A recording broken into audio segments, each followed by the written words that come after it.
Chapter 421. Looking at the screen full of ridicule, Jiang Pengji felt like she was about to collapse.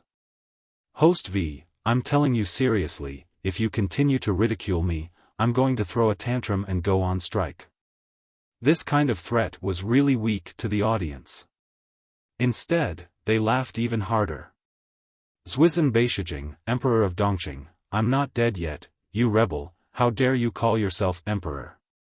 Buduhuo Badeo, #propping chin, I feel that sooner or later the host will call herself Emperor, I'm just enjoying it first. Cat food is here, do you guys want to bet on why Su Ku is here? Is he looking for the host to ask for people or to report to her about his work? I think a crying child gets milk. Uncle Meng Hun is too honest, he only works and doesn't talk. I feel sorry for him.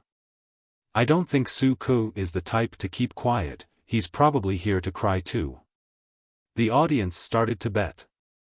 Jiang Pengji put her feet down and put away the tool she used to pick up blisters. In less than 2 breaths, Su Ku walked over with steady steps and bowed to her. Jiang Pengji was scared and asked helplessly, Xiaoyu, are you short of manpower and want to ask me for it? Su Ku looked at her silently, then took out a thick new account book from his sleeve. As an accountant who had been with Jiang Pengji for many years, Su Ku was very familiar with accounting. Jiang Pengji's heart skipped a beat. She took the book from Su Ku and opened it. She almost vomited blood. Su Ku then said, I'm not here to ask for people, my lord. Jiang Pengji calmed herself down, then lowered her head to look at the statistics on the account book. She might as well ask for people.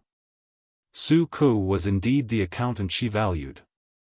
He was good at managing internal affairs, but he was also very clever at accounting. In front of her were the rice expenses for this period of time and the following month's various expenses. She didn't know she was so poor. The original food can last for 3 to 4 months, but with the people of Xiangyang district, it's a little hard to make ends meet. Su Ku sighed and deliberately said in a low voice, I really can't do anything. A clever housewife can't cook without rice, right? So, I don't care if Lord is turning stone into gold, digging into someone else's granary, or stealing their stored food. If the granary doesn't have enough food, the people who hire you will naturally panic. Jiang Pengji took a deep breath and asked, Xiaoyu, shouldn't I share the Lord's worries under normal circumstances? Su Ku looked at her, raised his hand and pointed at the 2 dark circles under his eyes, and calmly added insult to injury.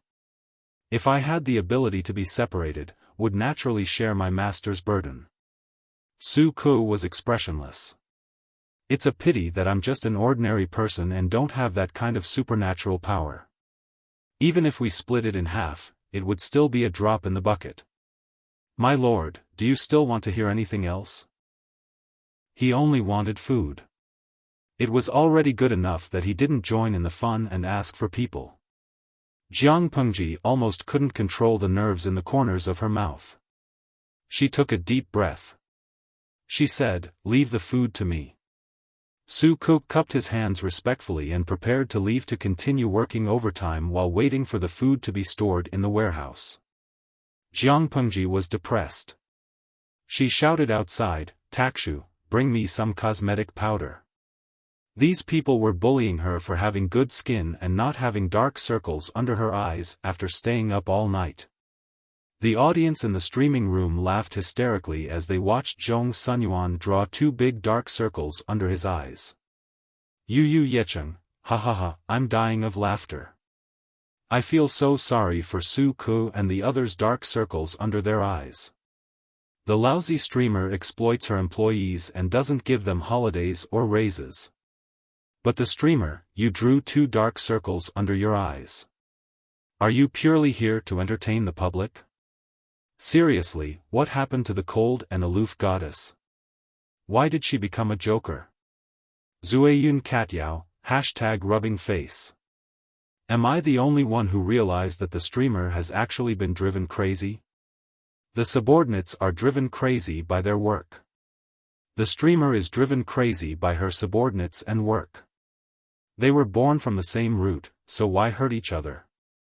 Outsiders thought that Jiang Pengji was playing in the mud and not doing her job properly, but the audience in the streaming room saw everything she did. The energy she spent these few days was no less than that of others. However, the streamer's skin was good, so there was no sign of her staying up all night. She was at a disadvantage. Jiang Pengji calmed herself down and grabbed a wet handkerchief to wipe off the dark circles on her face. She regained her usual cold expression and brought a few troops to transport grain. Although Su Ke didn't find out the truth, the shrewd accountant wasn't that easy to fool. He knew that Jiang Pengji had a way to get a huge amount of grain, but he didn't know how she did it. Using popularity points to buy grain from the mall was simply a fantasy for people in this era. Jiang Pengji didn't want to say it out to scare people, so she simply followed Su Ke's imagination and let him misunderstand that she had the talent to find grain depots. A batch of grain was transported from outside the city. Jiang Pengji watched as the troops stored it in the warehouse. Then, she sleepily rubbed her sore eyes. She didn't know how expensive oil and salt were until she was in charge. It would be great if she wasn't the son of an aristocrat. Then, she could shed all pretense of cordiality and seek help from the aristocrats. She would beat you up if you didn't give me the grain. It's not easy to be a good person. Jiang Pengji sighed. It's even harder to be the Lord. After all that, she still had to play with mud again. She supervised the construction progress of the brick kiln and went to the mall to buy mud. She mixed the mud she bought from the mall with the local mud. According to the experience of the pottery-making elder, both were suitable for making bricks.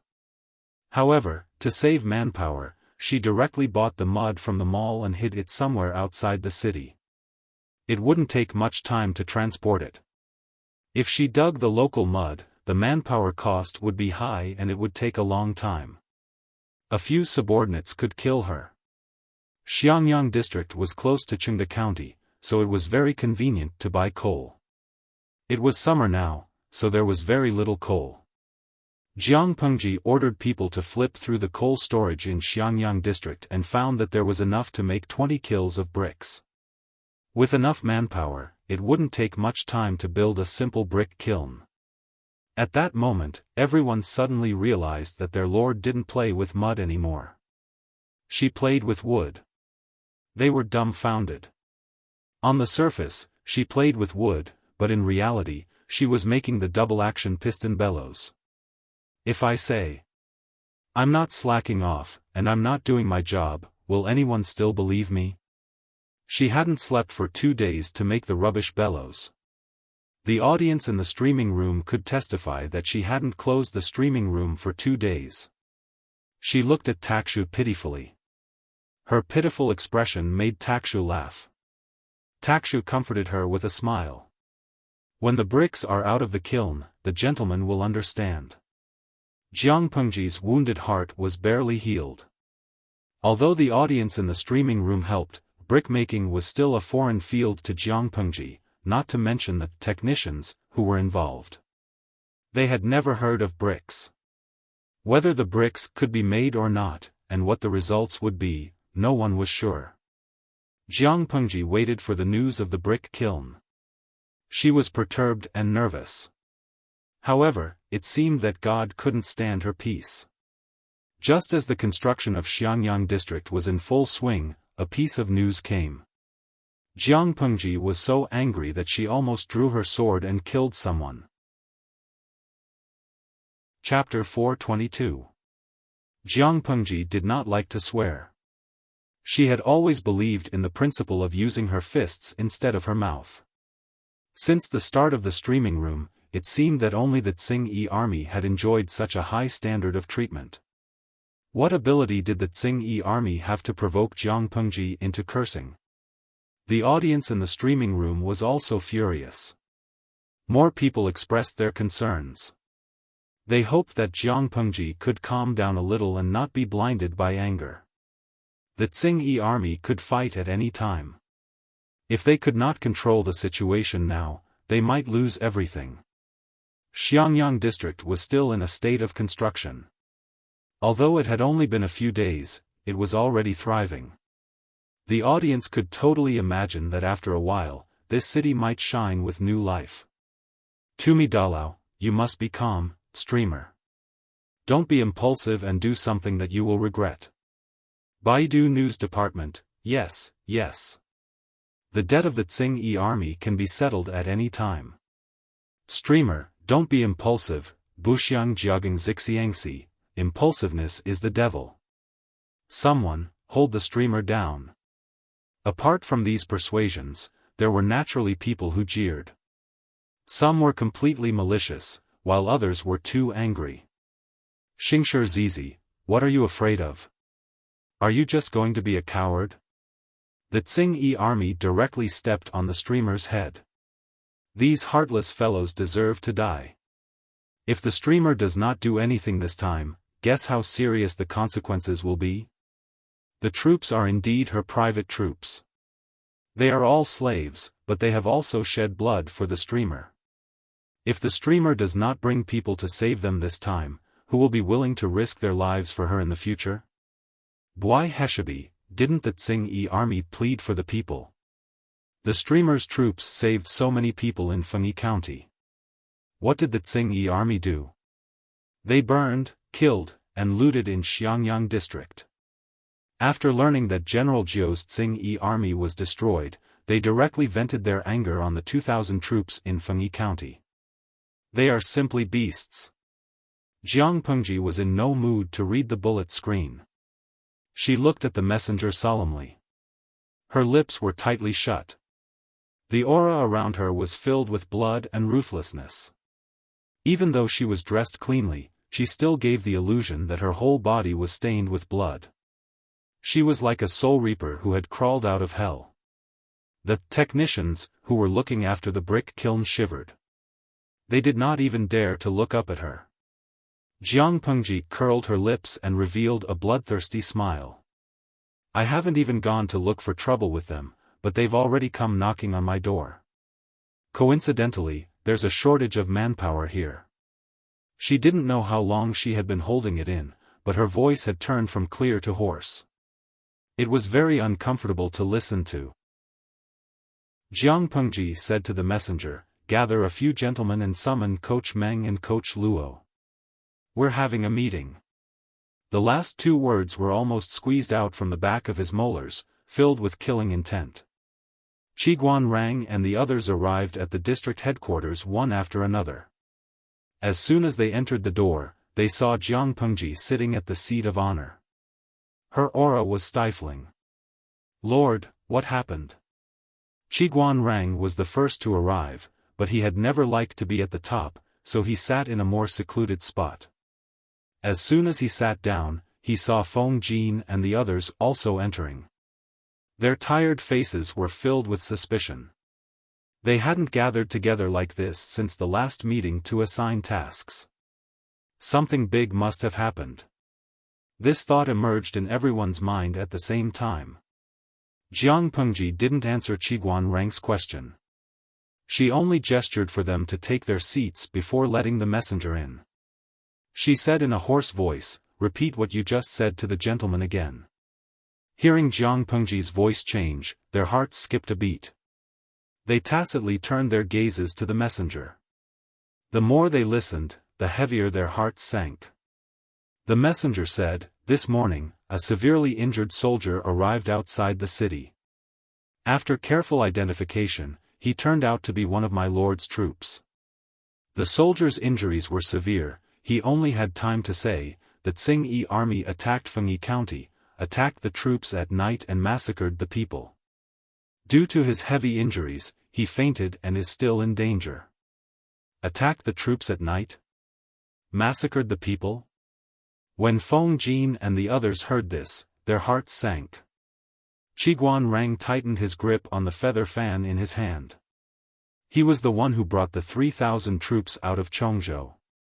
Among them, 1,000 followed him to receive Jiang Pengji, while the other 2,000 went to Fengyi County to rescue the people. The situation in Fengyi County was more dangerous, so after Jiang Pengji took over Xiangyang district, she didn't bring the troops back.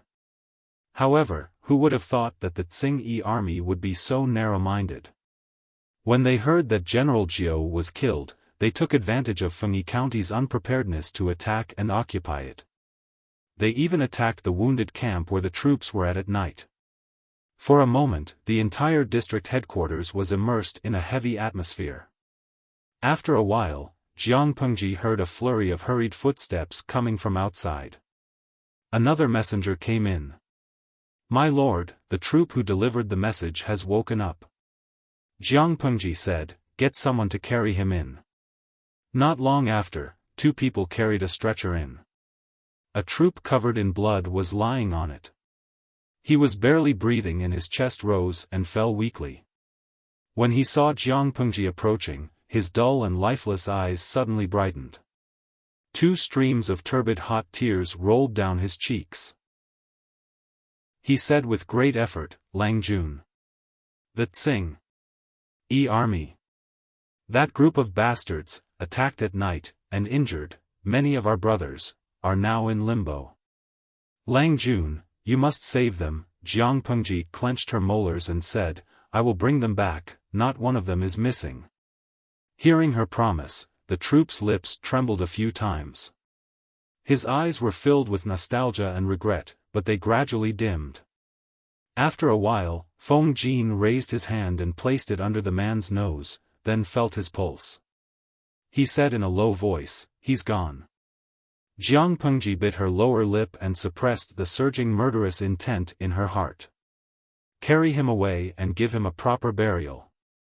Except for the first few servants she bought and the soldiers brought by Meng Han, the rest of the troops were basically bandits. In the beginning, they did submit to Jiang Pengji for the sake of survival. But after a long time, they found the feeling of being upright people. Their hearts were filled with hot blood. Even if they were bandits with a goal. They were willing to shed their blood for those who understood them. Their feelings were mutual. They were loyal to Jiang Pengji, so she naturally cherished these subordinates. Jiang Pengji closed her eyes. When she opened them again, she was already calm. She looked at the stretcher that was being carried away and said in a flat voice, "I want to send troops to rescue them." Feng Jin opened his mouth and said after a while, "I can understand my lord's feelings, and I won't stop you now. I hope my lord understands what it means to send troops at this time. There are many things to be done in Xiangyang district. It's so weak that it can't withstand a single blow. If my lord brings troops to support them, I'm afraid." Chapter 423. Qiguan Rang sighed and secretly tugged at Feng Jin's sleeves, giving him a look. His lord would never listen to such a matter of principle. As long as she did not make a decision out of anger, as a strategist, they should support her. In fact, if she chose to give up the 2,000 troops for the sake of the big picture, Qiguan Rang and the rest would be bitterly disappointed. Prepare for war. Jiang Pengji's face was cold. No matter how many people they killed, we will kill them 10 times or 100 times more. Su Ku sighed in his heart. He suddenly felt that days like today would repeat many times in the future. My lord has made up her mind. I will obey. Meng Han took the initiative to volunteer. He looked sincere. My lord, you must bring me with you in this battle. The troops were not only Jiang Pengji's private troops, but also the troops that Meng Han had poured countless efforts into. He must kill the enemy with his own hands and wash away this humiliation with the enemy's blood. Jiang Pengji clasped her fingers together and sat upright on the seat of honor. Her thin lips moved slightly. Coach Meng, bring the troops with me to save people. The defense of the district city will all be under Wenzheng's command. Luo Yu could not help but volunteer. District Magistrate Lu, please, Jiang Pengji interrupted him and said, it's true that I want to save people, but I can't disregard the lives of the people in Xiangyang district and directly transfer all the troops. The Tsing army obviously came prepared with a strong desire for revenge. Whether it's the 2,000 troops or you, I don't want to lose them. Finishing her words, she stood up and walked to the backyard in an unquestionable manner. Feng Jin and Su Ku both turned to look at Qiguan Rang with interest. Qiguan Rang could not compare to them in terms of time and friendship with Jiang Pengji, but she was more partial to Qiguan Rang when it came to official matters, especially when it came to war. This time, she even handed over the deployment of the district city to him. This kind of trust was really rare. They were surprised. Qiguan Rang was even more unprepared. Go and prepare. My lord does not like to procrastinate. As a housekeeper, Su Ku had a lot of trivial matters to take care of, including the preparation of resources before the war. Feng Jin smiled and said, "If that's the case, I will take my leave and check the defense equipment." Qiguan Rang secretly laughed bitterly. He left with Meng Han, his brows tightly knitted. Meng Han followed him halfway and said hesitantly, "Mr. Wenzheng, the princess's move is a bit, in all fairness, among the three of them, Qiguan Rang's status was probably the lowest." However, Jiang Pengji did not hide her bias. Anyone who was not blind could see it. Meng Han was worried that there would be internal strife, which would cause estrangement in the hearts of these people. A quarrel between scholars was definitely more terrifying than a general.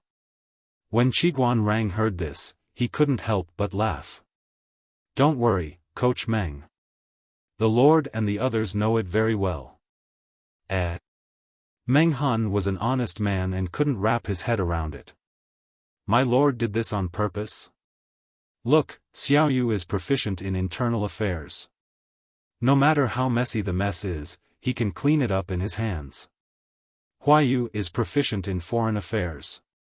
It's just that the Lord's foundation is still shallow, so he hasn't shown his ability yet."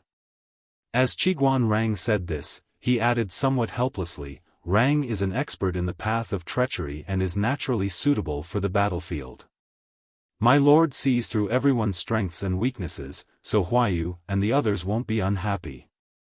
In terms of war strategy, they all knew it, but they all had their strengths and weaknesses.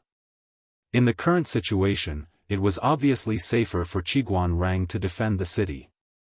If it was a stupid and narrow-minded person, he might have a grudge. However, Su Ku and Feng Jin were different, so Qiguan Rang wasn't worried. "I see, I've thought too much," Meng Han said embarrassedly. Qiguan Rang sighed in his heart. That was what he said, but he really didn't want to stand out. However, the situation was not in his control. If he didn't stand out, he would only lose his life. He must defend the Xiangyang district.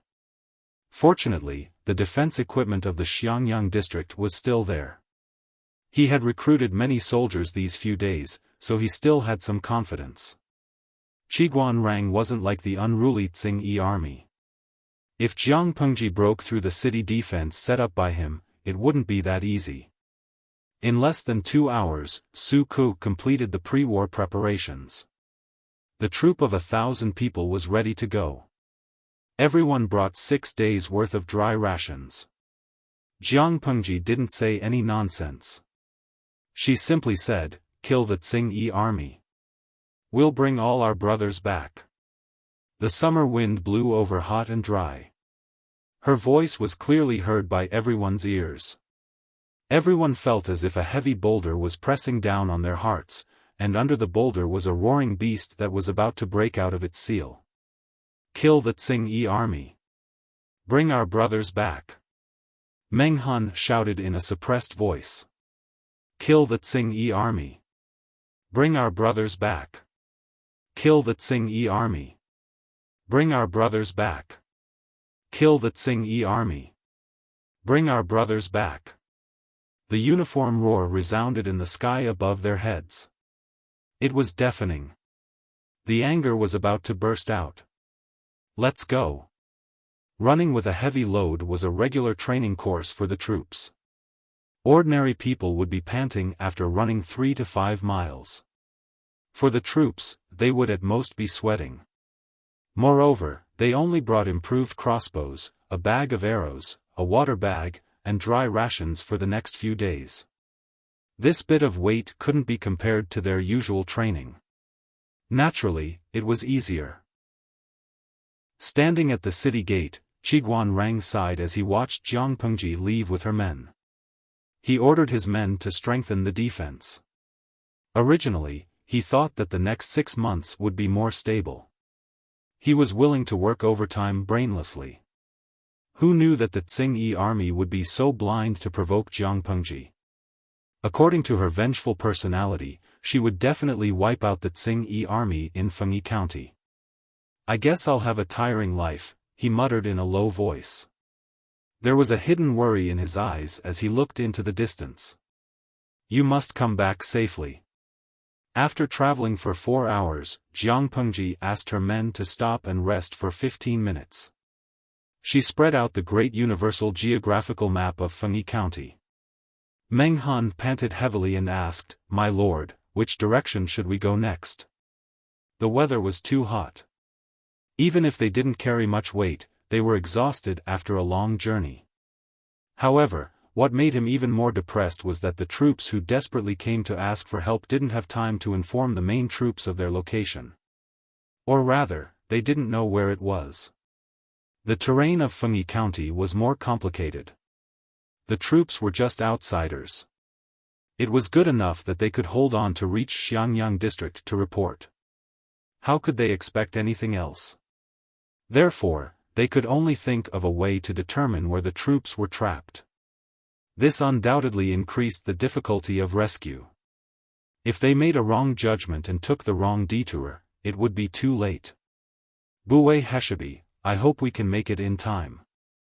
Otherwise, that young man's sacrifice would have been in vain." Chapter 424. Jiang Pengji frowned as she looked at the sheepskin map in her hand. Meng Han saw that she was focused and did not dare to disturb her. After a while, she drew a route on the map with her finger. "Let's go like this." Meng Han looked at the sheepskin map with some doubt in his eyes.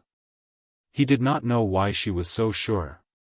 Jiang Pengji panted heavily and drank half of the water in one breath. Then she threw it back to White's horse ornament. That person did not say where he was when he was alive, but the marks on his body showed everything. Jiang Pengji wiped her face with her palms. Her palms were full of hot sweat. It has been hot for a few days without rain. His clothes are stained with large patches of stains. The original color is almost indistinguishable, but the trousers from his feet to his knees are cleaner than other parts. There are some water plants in his straw sandals, which means that he waded in the water during his escape. From the great universal geographical map, there are rivers and water plants between the two parts of the road. This is the only place that fits these conditions. I think the troops fought and retreated at the same time and hid here. I'm not 100% sure, but I can only take a gamble. Meng Han looked carefully at the place that Jiang Pengji pointed out. His expression was solemn. If that's the case, they may still be alive. According to the map, the place that Jiang Pengji pointed out had a winding terrain. It was easy to hide. I hope so. She looked calm and undisturbed. The weather is hot now. It's easy to start a fire in the forest. If the Tsing-Yi army does not want to waste time searching the mountain and directly sets it on fire, it will be troublesome. Let's continue our journey. Now that time was tight, she naturally did not want to delay. What if they just needed a little more time? The flowing clouds drifted away, and the orange afterglow shone on the earth. The air became more and more stuffy, almost suffocating them. Gradually, the night sky darkened. At the foot of a mountain, a strong middle-aged man sat on a stool. He stared ahead fiercely as if he was dipped in poison. He spat on the ground and said indignantly, "Bah! I won't let any of these guys go today." Not far away, there were shadows. "Be quick with your actions. Today, we will burn them alive on the mountain as a sacrifice to our brothers' souls in heaven. Hurry up, why are you lazing around? If you continue to slack off, the general will whip you to death. Hurry up and get to work." Rustling sounds rang out at the foot of the mountain. Thousands of figures swayed, each of them carrying something in their arms. Half an hour later, a middle-aged man dressed in coarse clothes bowed and said to the middle-aged man sitting on the stool, "General, everything is almost ready. This time, they won't be able to escape even if they have wings. Not to mention these 3,000 to 5,000 defeated soldiers, even if 3,000 to 5,000 perfected golden immortals came, they would still be roasted alive. They would absolutely not be given a chance to escape." Now that the weather was dry, it had not rained for several days. Once the mountain was set on fire, the fire would not stop even if they wanted to. Although he said that, the middle-aged man still felt a little scared. Previously, in order to vent their anger, the Qingyi army launched a sneak attack on the so-called wounded camp at night. However, no one expected these people to react so quickly. Not only did they fail to annihilate all of them, but they were also discovered by the other side. It was laughable that these people were so stupid that they did not forget to bring along those burdens when they fled for their lives. Now they were forced to flee in a sorry state, and there were countless casualties along the way. In the end, they even fled to the mountain in a vain attempt to use the complicated terrain to shake them off. They were simply too stupid.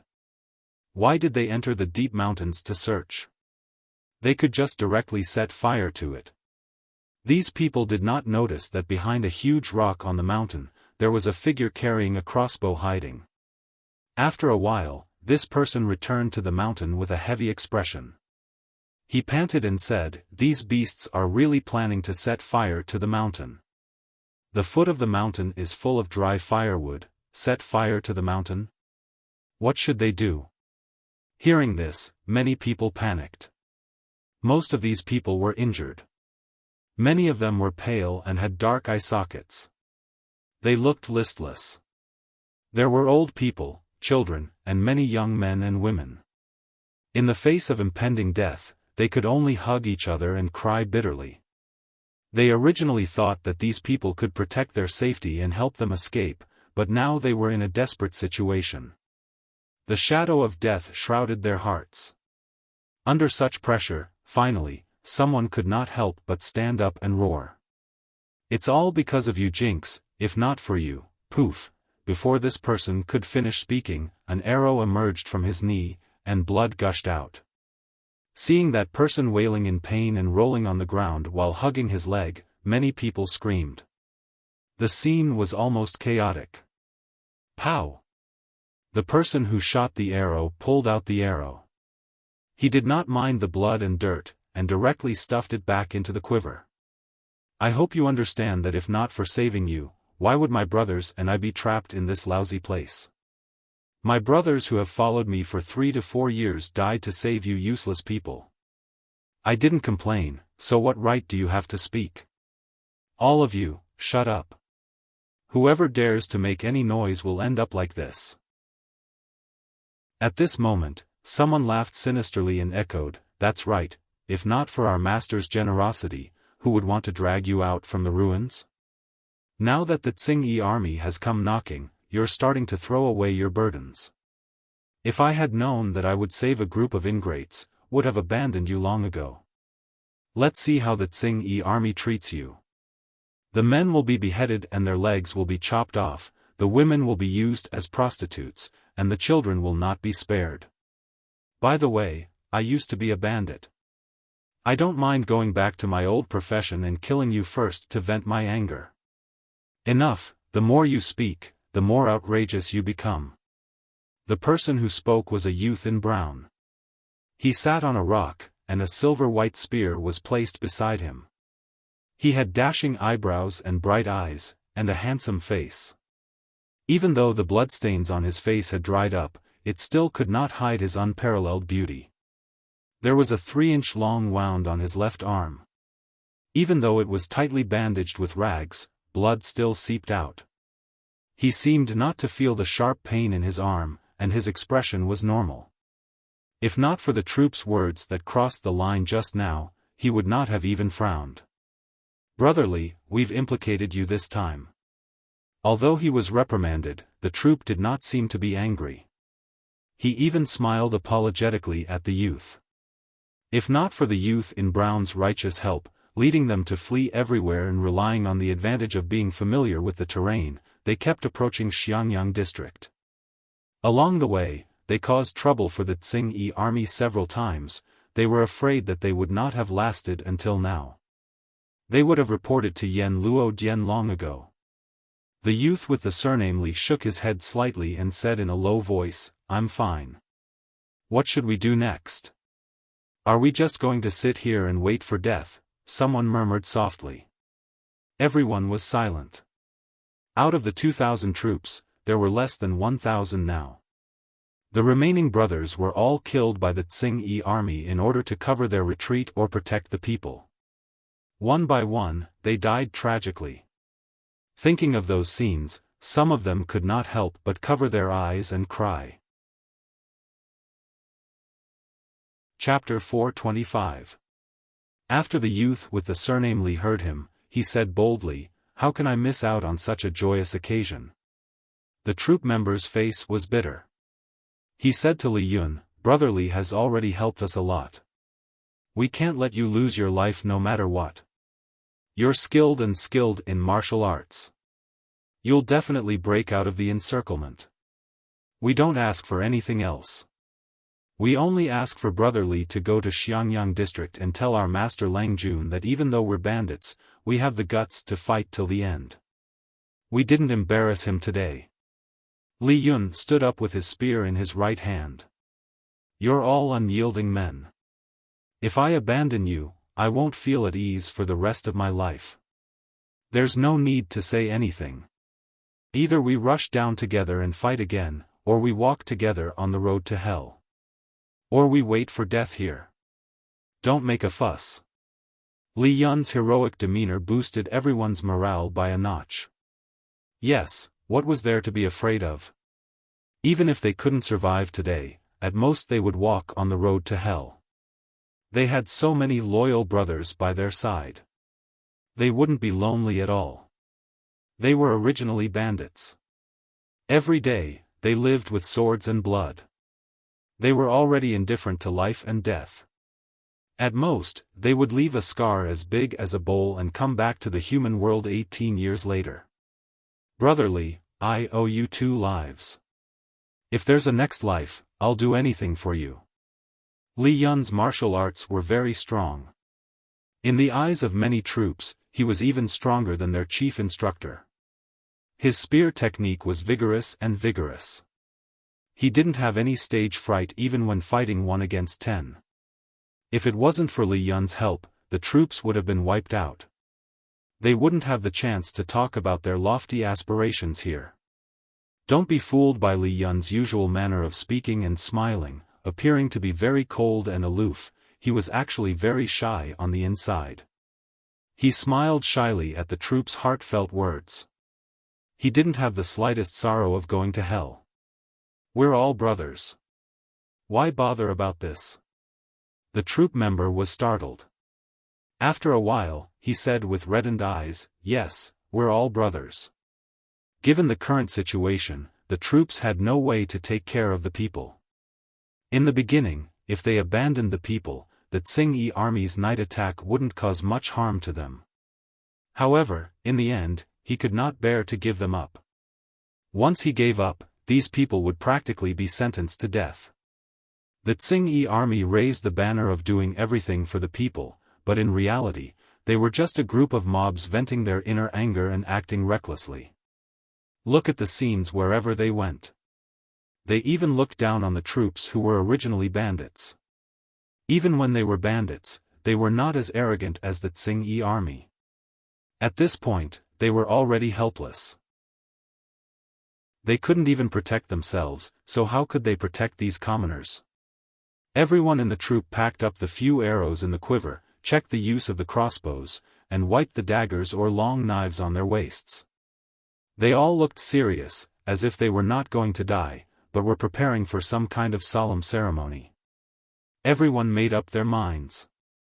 Even if they died, they wouldn't let those bastards have a good time. The solemn atmosphere affected the young children, and once they opened their mouths, they wailed loudly. A little girl in a red cotton-padded jacket, she looked no more than 4 or 5 years old. She escaped with her sister. She grabbed the corner of a troop's shirt with her little hand. Her watery eyes became rounder because she was starving, and tears welled up in her eyes. She looked at the troop pitifully. "Uncle, hungry?" The troop lowered his head and looked at her. They looked at each other silently for a while. Then, he searched his body with both hands and found a bag of dry steamed buns. Then, he took off his water bag. "Soak yourself in the water and go on your way after you're full. Even if you die, don't be a hungry ghost." The child shouted inarticulately, unwilling to take the water bag and the steamed buns. "Uncle, don't go," the troop sighed. If he hadn't joined the bandits that year, he might have gotten married and had a daughter this big. "Take it. I'll help you chase away the bad guys, then we'll eat together." Although it was a dry steamed bun, it had been kept warm by his body. In addition, the weather was relatively hot, so it was not very hard. If it was mixed with some water to eat, half of it would be 30% full. The troop ruthlessly pried open the child's meaty claws. He got up and strode away to gather with his brothers. Even if they were to die, they had to do something big before they died. The foot of the mountain was surrounded by more than 4,000 members of the Tsing-Yi army. More than 100 torches burned fiercely, reflecting their faces into an orange color. "Burn! Everyone stay here and guard. Let's see if these people are really so strong-willed. I don't believe that they can bear not to come out when they're being roasted with smoke and fire. Kill whoever comes out. Actually, it's better if they don't come out. I heard that human flesh tastes good. If it's cooked, don't let it go to waste." Many members of the Tsing-Yi army looked terrified when they heard the cruel words from the burly man, but more of them looked fanatical. They raised their torches high and were about to fall. Buzz! Buzz! Buzz! Arrows shot out from the darkness with a final roar. In an instant, many members of the Tsing-Yi army fell. The Tsing-Yi army had fought with this troop several times and had suffered greatly from the crossbows. They had also learned their lesson. After the first round of shooting ended, those who were not injured immediately used their comrades' corpses as shields. Seeing that, the burly man was enraged. "Set fire, burn them to death." As soon as he finished speaking, a silver-white ray of light pierced through the air and shot straight at his face. The burly man was shocked. He rolled sideways to avoid it, but the person standing with him was not so lucky. He was skewered by a silver-white spear. Li Yun used the troop as a cover and killed his way to the bandit leader. He used his spear very well. It left behind indistinguishable shadows of the spear. It was so fast that the naked eye could not follow it. Such a strong attack forced the bandit leader to retreat continuously. He even used the members of the Tsing-Yi army beside him as a shield and became his scapegoat. Seeing the bandit leader's actions, Li Yun's eyes turned cold. "Coward!" The momentum of the spear changed. The body of the spear made an arc and bypassed the shield like a snake. It stabbed straight at the man's face. If he was stabbed, it would at least pierce through the man's head. Li Yun's face darkened. The feeling of the spear was not as good as he expected. He sighed in his heart. He withdrew his spear. The bandit leader was indeed unharmed. Only his face had a deep bloody wound that revealed his bones. What a pity. "Brotherly, be careful." A warning sounded. Li Yun was momentarily distracted. A torch rapidly enlarged in front of his eyes. He dodged it by a hair's breadth, but he was careless and was surrounded by the Tsing-Yi army. Several blades were about to slash at him. The Tsing-Yi army was not very strong, but it was difficult for 2 fists to fight against 4 hands. A few of them ganged up on one person. Li Yun's left arm was severely injured. He could not block all the knives with his right hand. Oh, he chose to protect himself.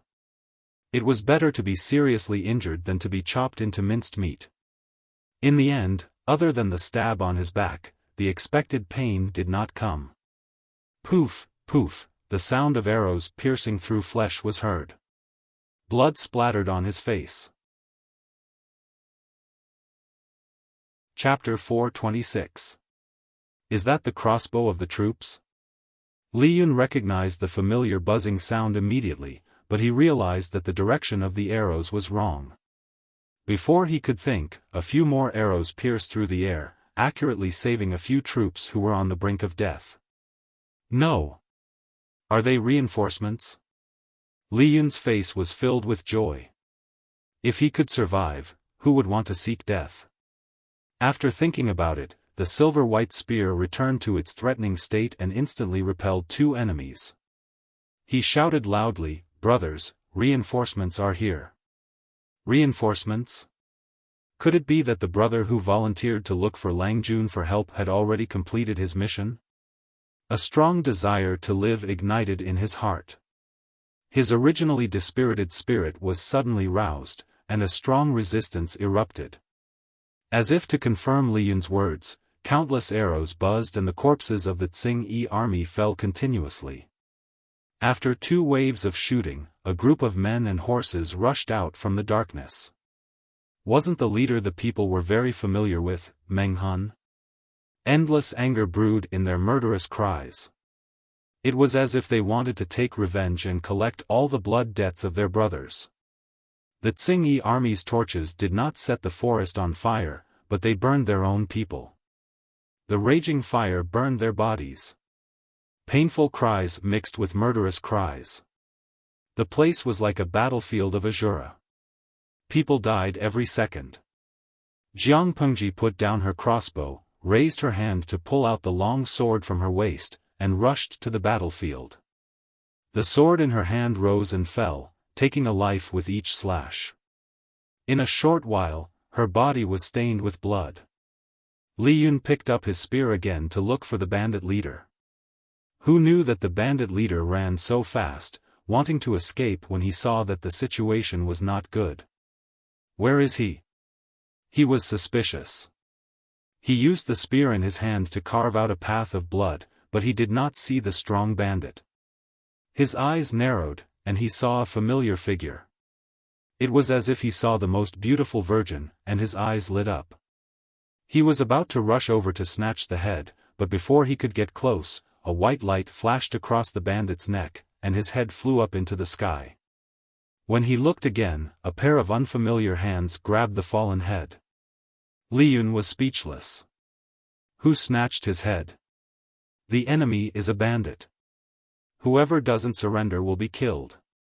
The skinny youth raised the head of the muscular man high up, and his hoarse voice was filled with strong unwillingness. Of course, Jiang Pengji was indignant. The troops that she had nurtured meticulously and spent a lot of money and resources to nurture were almost defeated by the Tsing-Yi army. How could she be reconciled if she did not kill them back? However, she knew very well that if she allowed the situation to continue, it would only cause more casualties. Even though she shouted these words, the two sides who were already in a killing frenzy had no intention of stopping. Only when the Tsing-Yi army gradually fell into a disadvantageous position, the foot of the mountain was covered with charred corpses and the strong smell of burnt meat filled their noses did they gradually regain their senses.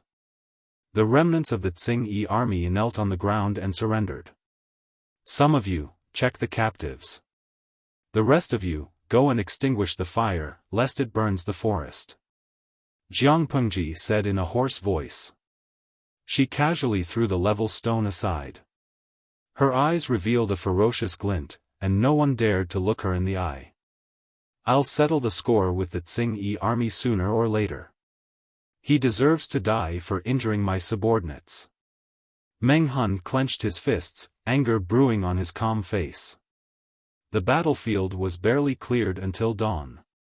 Including the troops brought by Jiang Pengji, there were only 1,800 people left. My lord.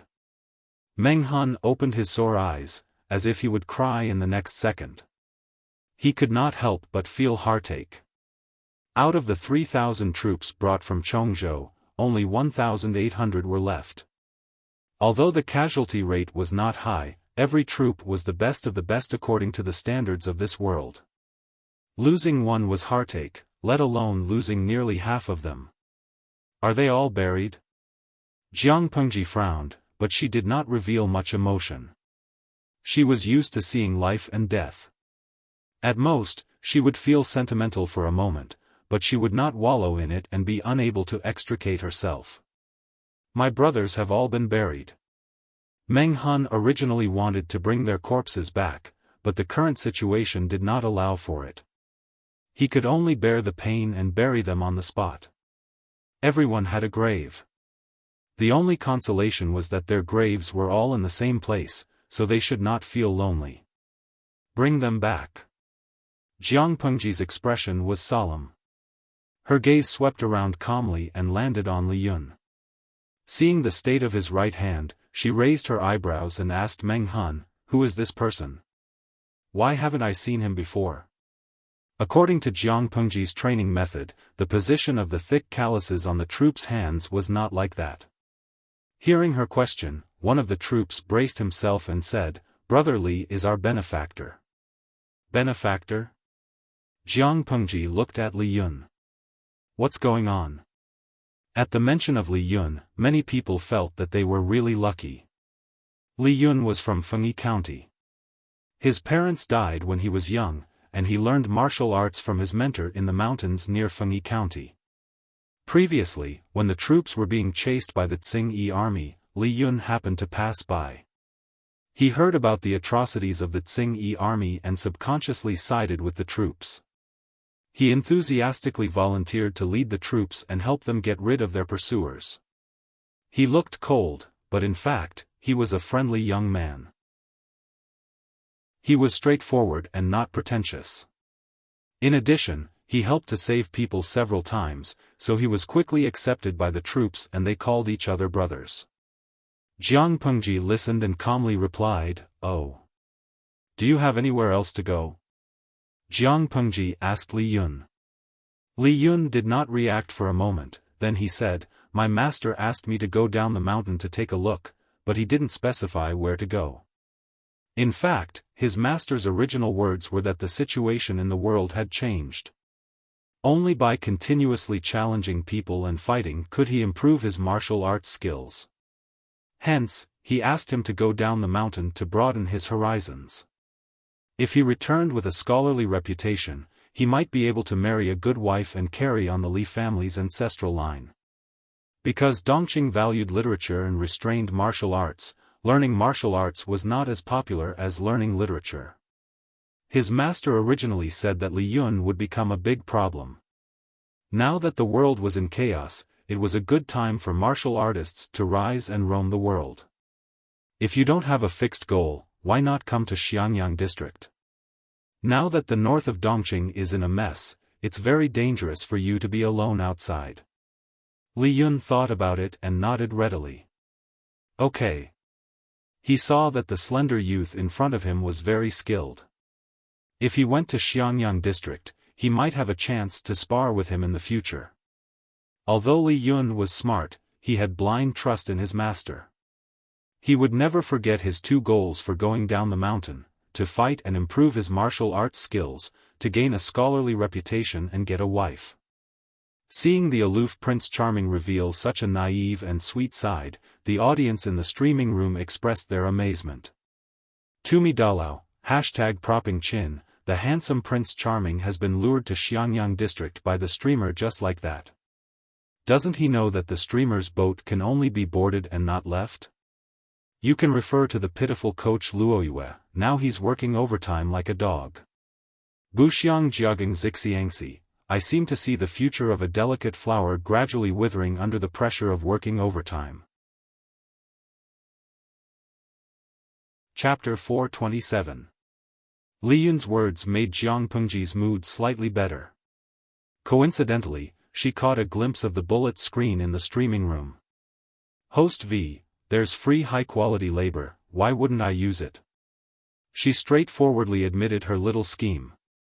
If she didn't abduct Liyun for labor, could it be for his face?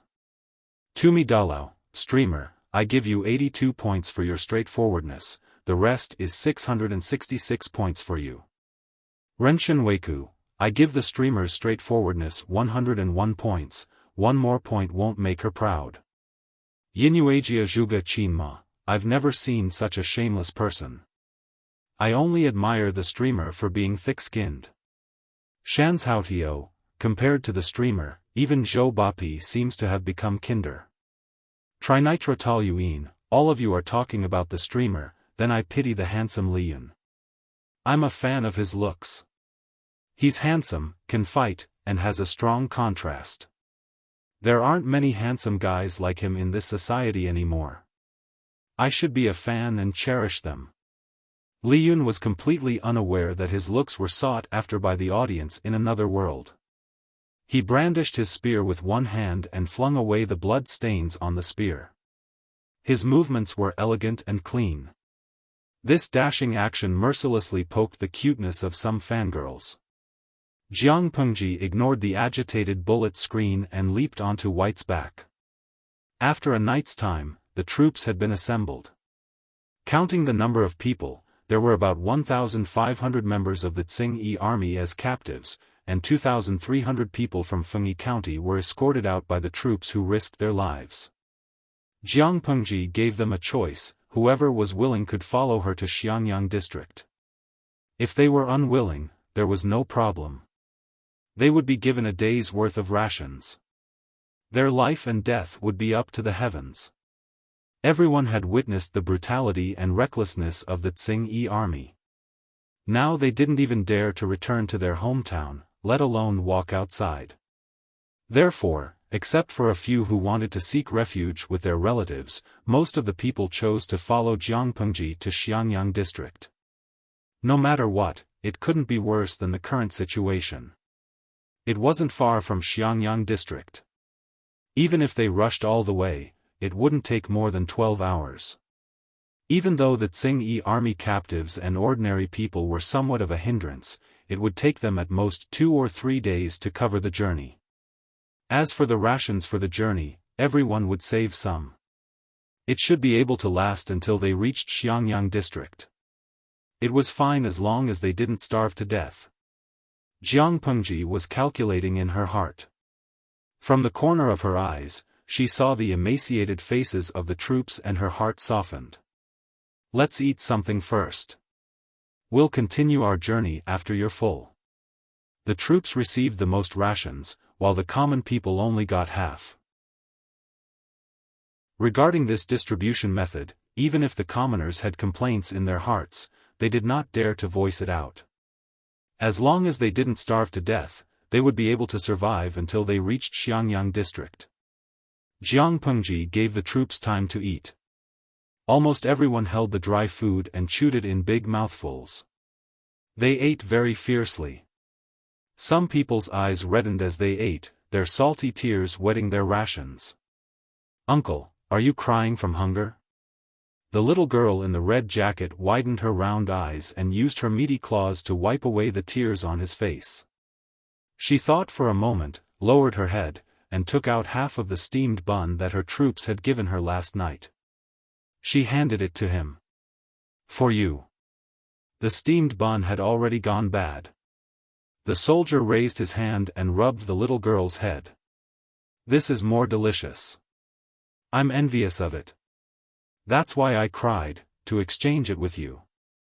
The troop took back the rotten steamed bun and secretly stuffed the dry food in his hand to the child. "Let's eat together." Not only him, but almost all the brothers thought they would not live to see the next day. They did not expect that their master would personally bring people to rescue them. Calculating the distance between the two places, it was not difficult for them to imagine how fast Jiang Pengji and the others had traveled all the way. The more it was like this, the more touched they were. They wished they could die for their master. "Okay. the little girl answered crisply. Her face was full of innocence. My lord, something bad has happened. Meng Han caught up with Jiang Pengji in a few quick steps. He said with a serious expression, I've asked a few brothers. They said that the Tsing-Yi army had divided into two groups. One group chased after them to kill them, and the other group directly headed for Xiangyang district. According to their speed, I'm afraid they have reached Xiangyang district at midnight last night. Should we hurry back to rescue them? Jiang Pengji closed her eyelids and said calmly, no need. Follow the normal speed. Meng Han's heart tightened. He did not understand why Jiang Pengji was not the least bit nervous or worried. My lord's foundation is still weak. Xiangyang district is the only place to stay. However, Xiangyang district has experienced the earthquake and the Tsing-Yi army's rampage. It is still in the stage of construction. It is simply a bottomless pit. If Xiangyang district is conquered by the Tsing-Yi army, it is equivalent to handing over all of Jiang Pengji's assets to the Tsing-Yi army. Even Master Qiguan and the rest will die. Jiang Pengji understood Meng Han's worries. She said, you should have more confidence in Wenjing. He was born at the border of Dongqing. He is used to such things since he was young. Frankly speaking, the Tsing-Yi army is just a motley crew. Their numbers are like praying mantises, but the power they can exert is even weaker than praying mantises. Without a large number of siege weapons, do they still want to take Xiangyang district from Wenjing? If they really take it down, Wenjing does not need the Tsing-Yi army to do anything. He will commit suicide out of shame. Meng Han was stunned. He really did not think of that. Jiang Pengji suddenly sneered. Her eyes revealed a somewhat malicious glint. Compared to Xiangyang district, I am actually more worried about the Tsing-Yi army. Wenjing is an expert in the treacherous way of killing. His essence is to drive people to death. He does not care about whether his methods are light or dark. Let him defend the city. I also do not know how many of the Tsing-Yi army will survive.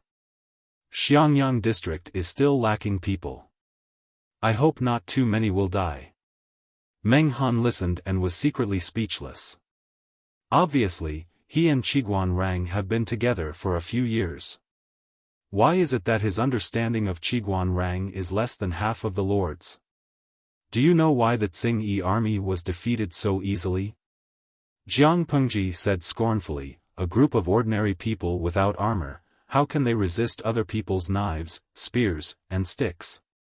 Attacking a city is not like other things. If the attacking party does not have enough siege weapons and wants to climb the enemy's wall, then they have to sacrifice their lives. Naturally, Jiang Pengji's previous night attack on Xiangyang district was purely a special case. After returning, I really have to pay attention to the development of this area. I wonder which famous Mahists are there in Dongqing. Jiang Pengji nibbled on her rations and muttered to herself. If there were, she really wanted to kidnap a few of them back. People in ancient times thought that it was just a strange and obscene technique. However, Jiang Pengji knew that technology could change the fate of a country. Let's not talk about the distant ones. Taking the most basic siege weapons, ladders, giant catapults, siege carts, siege towers, ramparts, ballistae, all of these could play a huge role in a siege. Chapter 428. The aforementioned siege weapons had yet to be invented in this era. It could be seen how backward the entire siege technology was. If someone else said this, Meng Han would probably say that they were distracted by playfulness, but the person who said this was Jiang Pengji. Who didn't know that the improved crossbows used by the troops were invented by her? As the chief coach of the troops, no one knew better than him how much the improved crossbows added to the troops' combat power. To put it bluntly, if not for the improved crossbows, the 3,000 troops would have died many times. The Mahists.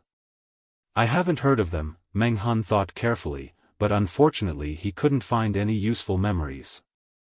Although it was an era of hundreds of schools of thought, due to the influence of Confucianism in the previous dynasty, Confucianism was still the leader of the 100 schools of thought and occupied a large part of the market. The Mahists were rather low-key among the 100 schools of thought.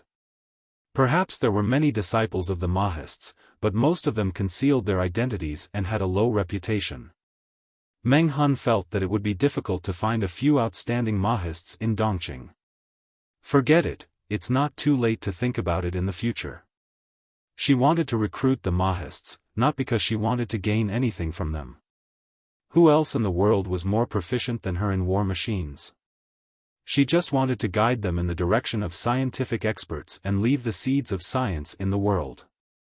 Ignorant and conservative thinking would not only restrict the development of the era, it would even cause the pace of the era to regress. Jiang Pengji wanted to usher in a new era, but she alone was not enough. She needed more pioneers. However, these things were too far away for her at the moment.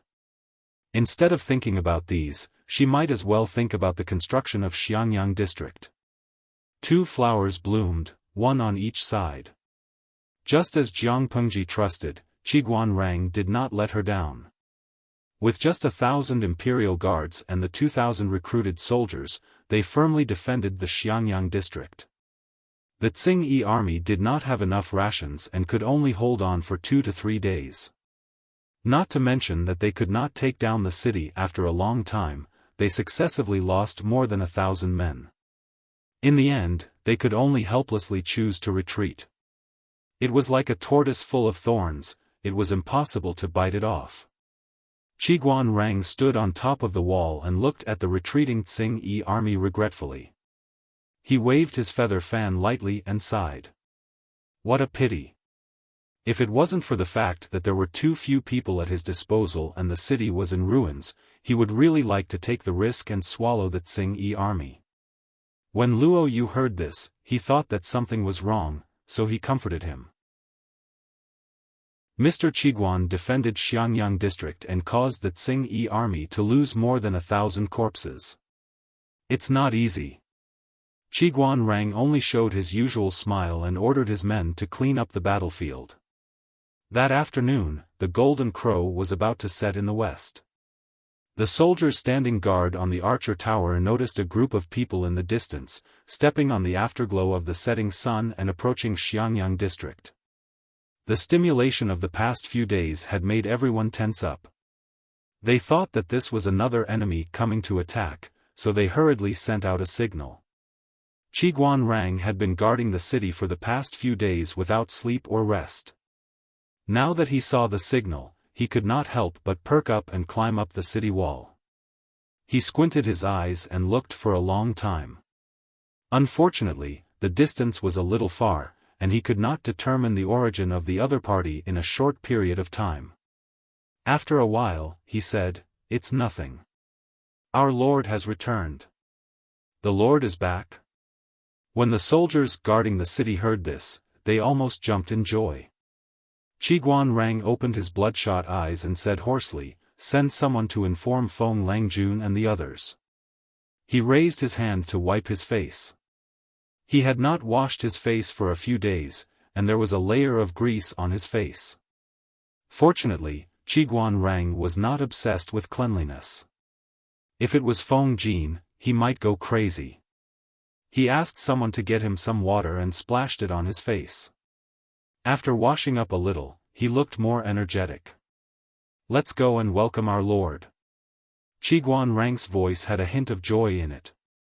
It was impossible not to be happy. Looking at Jiang Pengji's troops, there were at least 4,000 people. After a period of recuperation, there would be 4,000 laborers. Qiguan Rang could not help but raise the corners of his lips, but a trace of doubt arose in his heart. That's not right, he seemed to have forgotten something. He had stayed up all night cultivating to be an immortal for too long.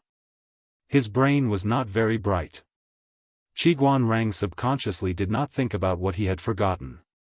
From afar, Jiang Pengji saw the mess of Xiangyang district. The few city walls were stained with the blood of countless people. Looking at the situation, although Qiguan Rang had steadily defended Xiangyang district, the pressure was obvious. Rang respectfully welcomes our lord. Jiang Pengji jumped off the horse and helped Qiguan Rang up, who had come out of the city to welcome her. His eyes were bloodshot, and the dark circles under his eyes became more obvious. The viewers in the streaming room felt sorry for him.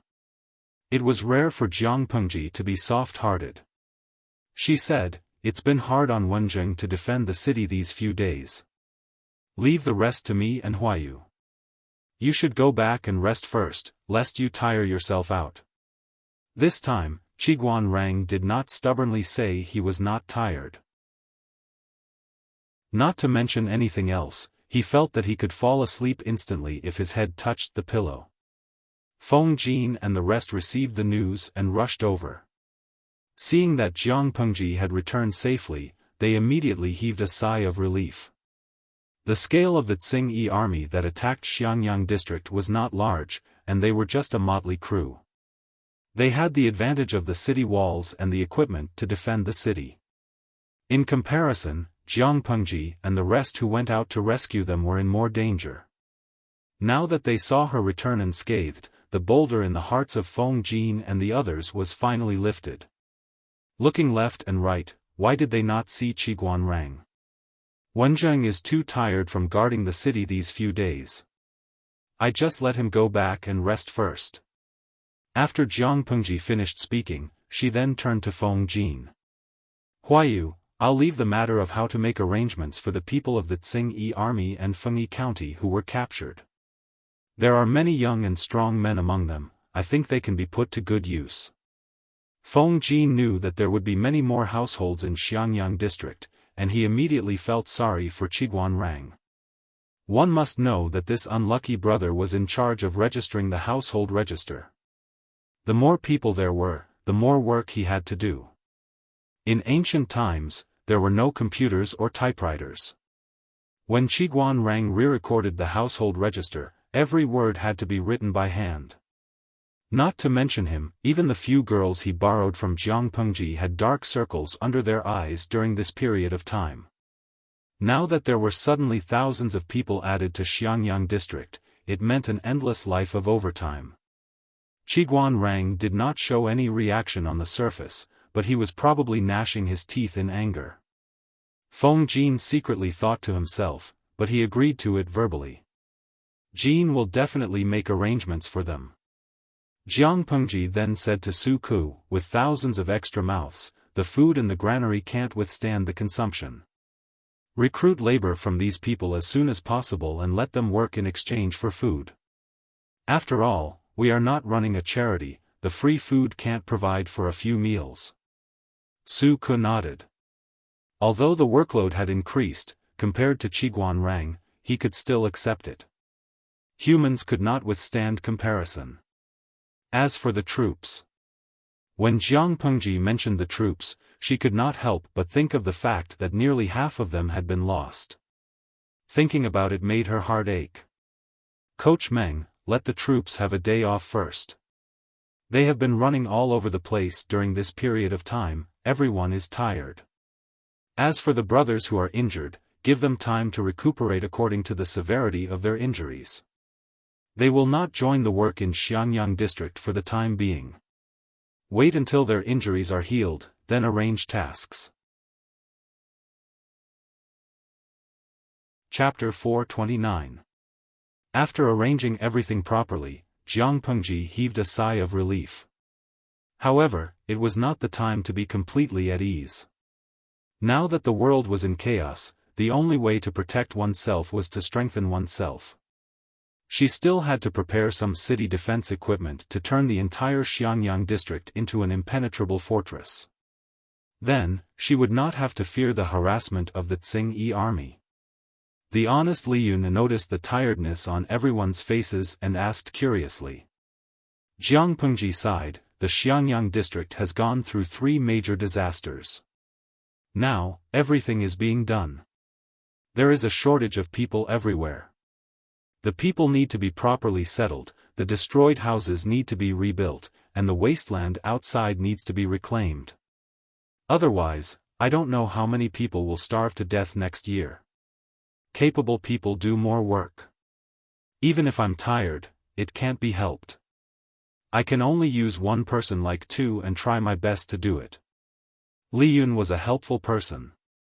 Otherwise, he would not have helped his troops resist the Tsing-Yi army's pursuit. Not only that, he did not realize Jiang Pengji's sinister intentions in inviting him to the Xiangyang district. Listening to Jiang Pengji's sincere words, Li Yun's heart softened. His warm and kind nature could not help but show itself. His eyes were filled with sincerity. He asked Jiang Pengji, "Is there a shortage of people here, Lang Jun? Although I am not good with brains, I have some strength. If you need my help, feel free to let me know." Finishing his words, he smiled shyly. He knew the district magistrate was not a small official. His words implied that he could not wait any longer. Feng Jin, Su Ku, and Meng Hun did not leave.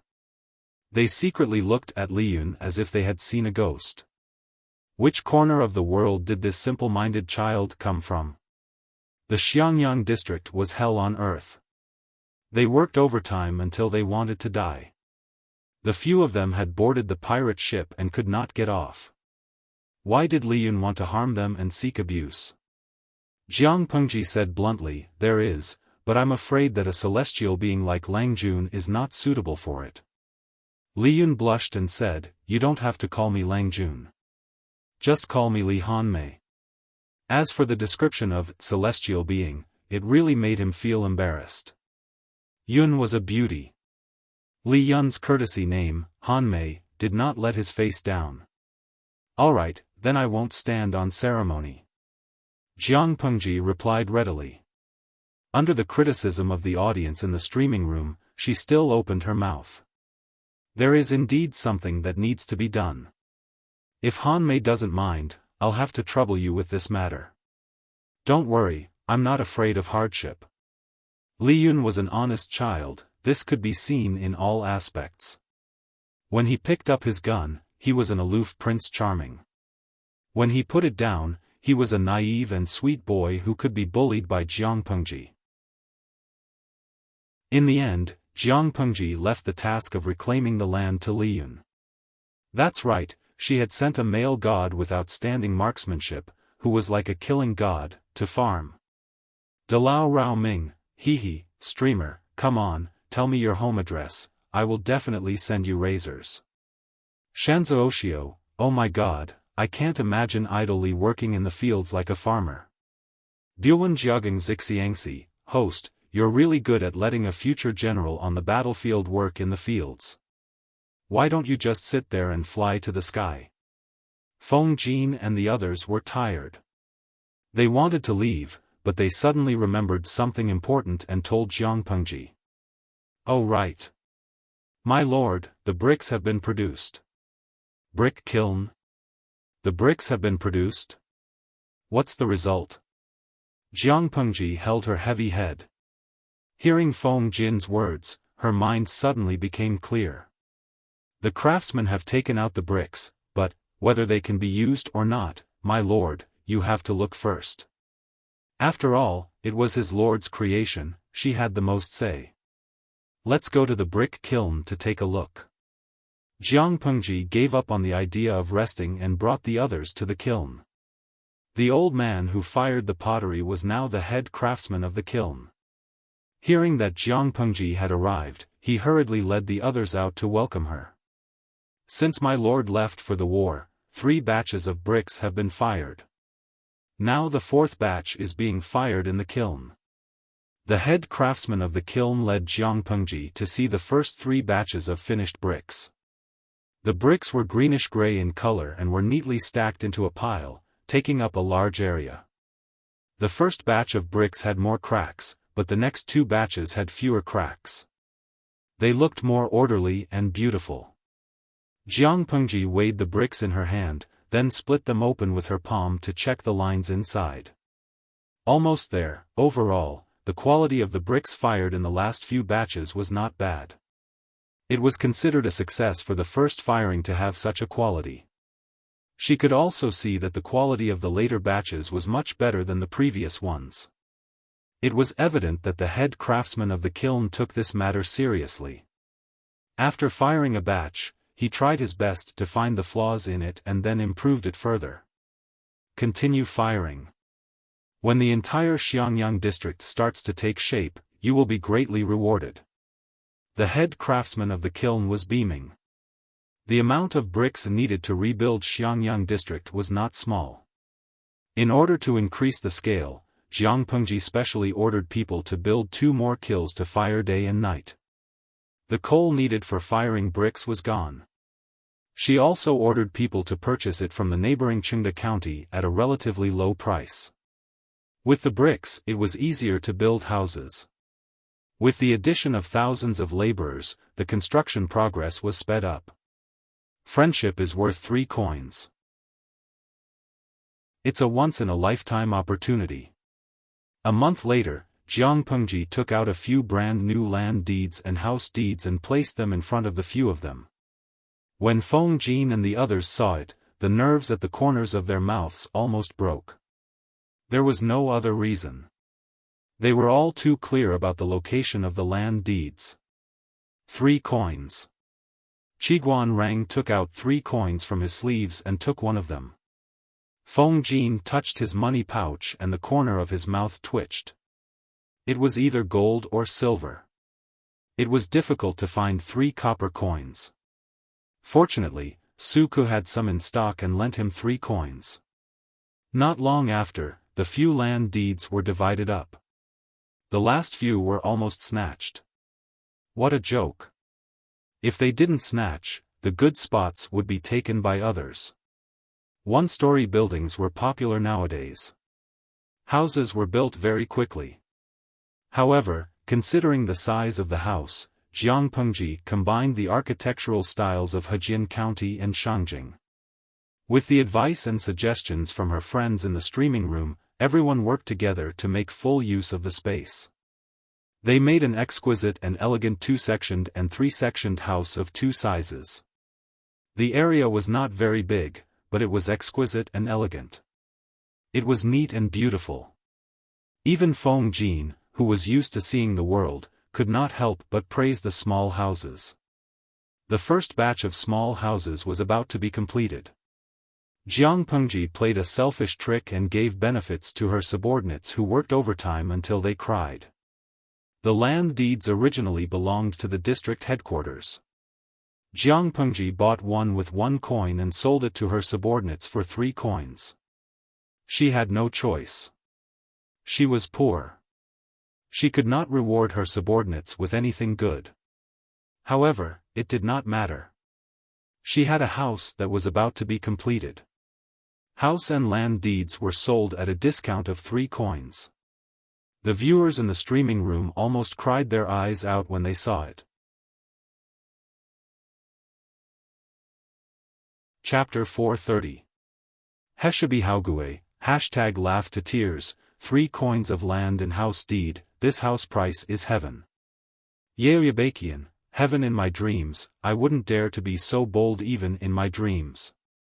Don't casually tease, it's not only heaven, even the news broadcast wouldn't dare to put it this way. 3 coins. My dear friends, that's not even $3 in our hands. Have any of you calculated the area of that 2-level house? Even if the streamer is a wolf, tiger, leopard, and cries from working overtime, I want to cross over and hug her thighs. Author, she doesn't want jiagang, bah, what do you mean by that? The 2-level house is more than 400 square meters.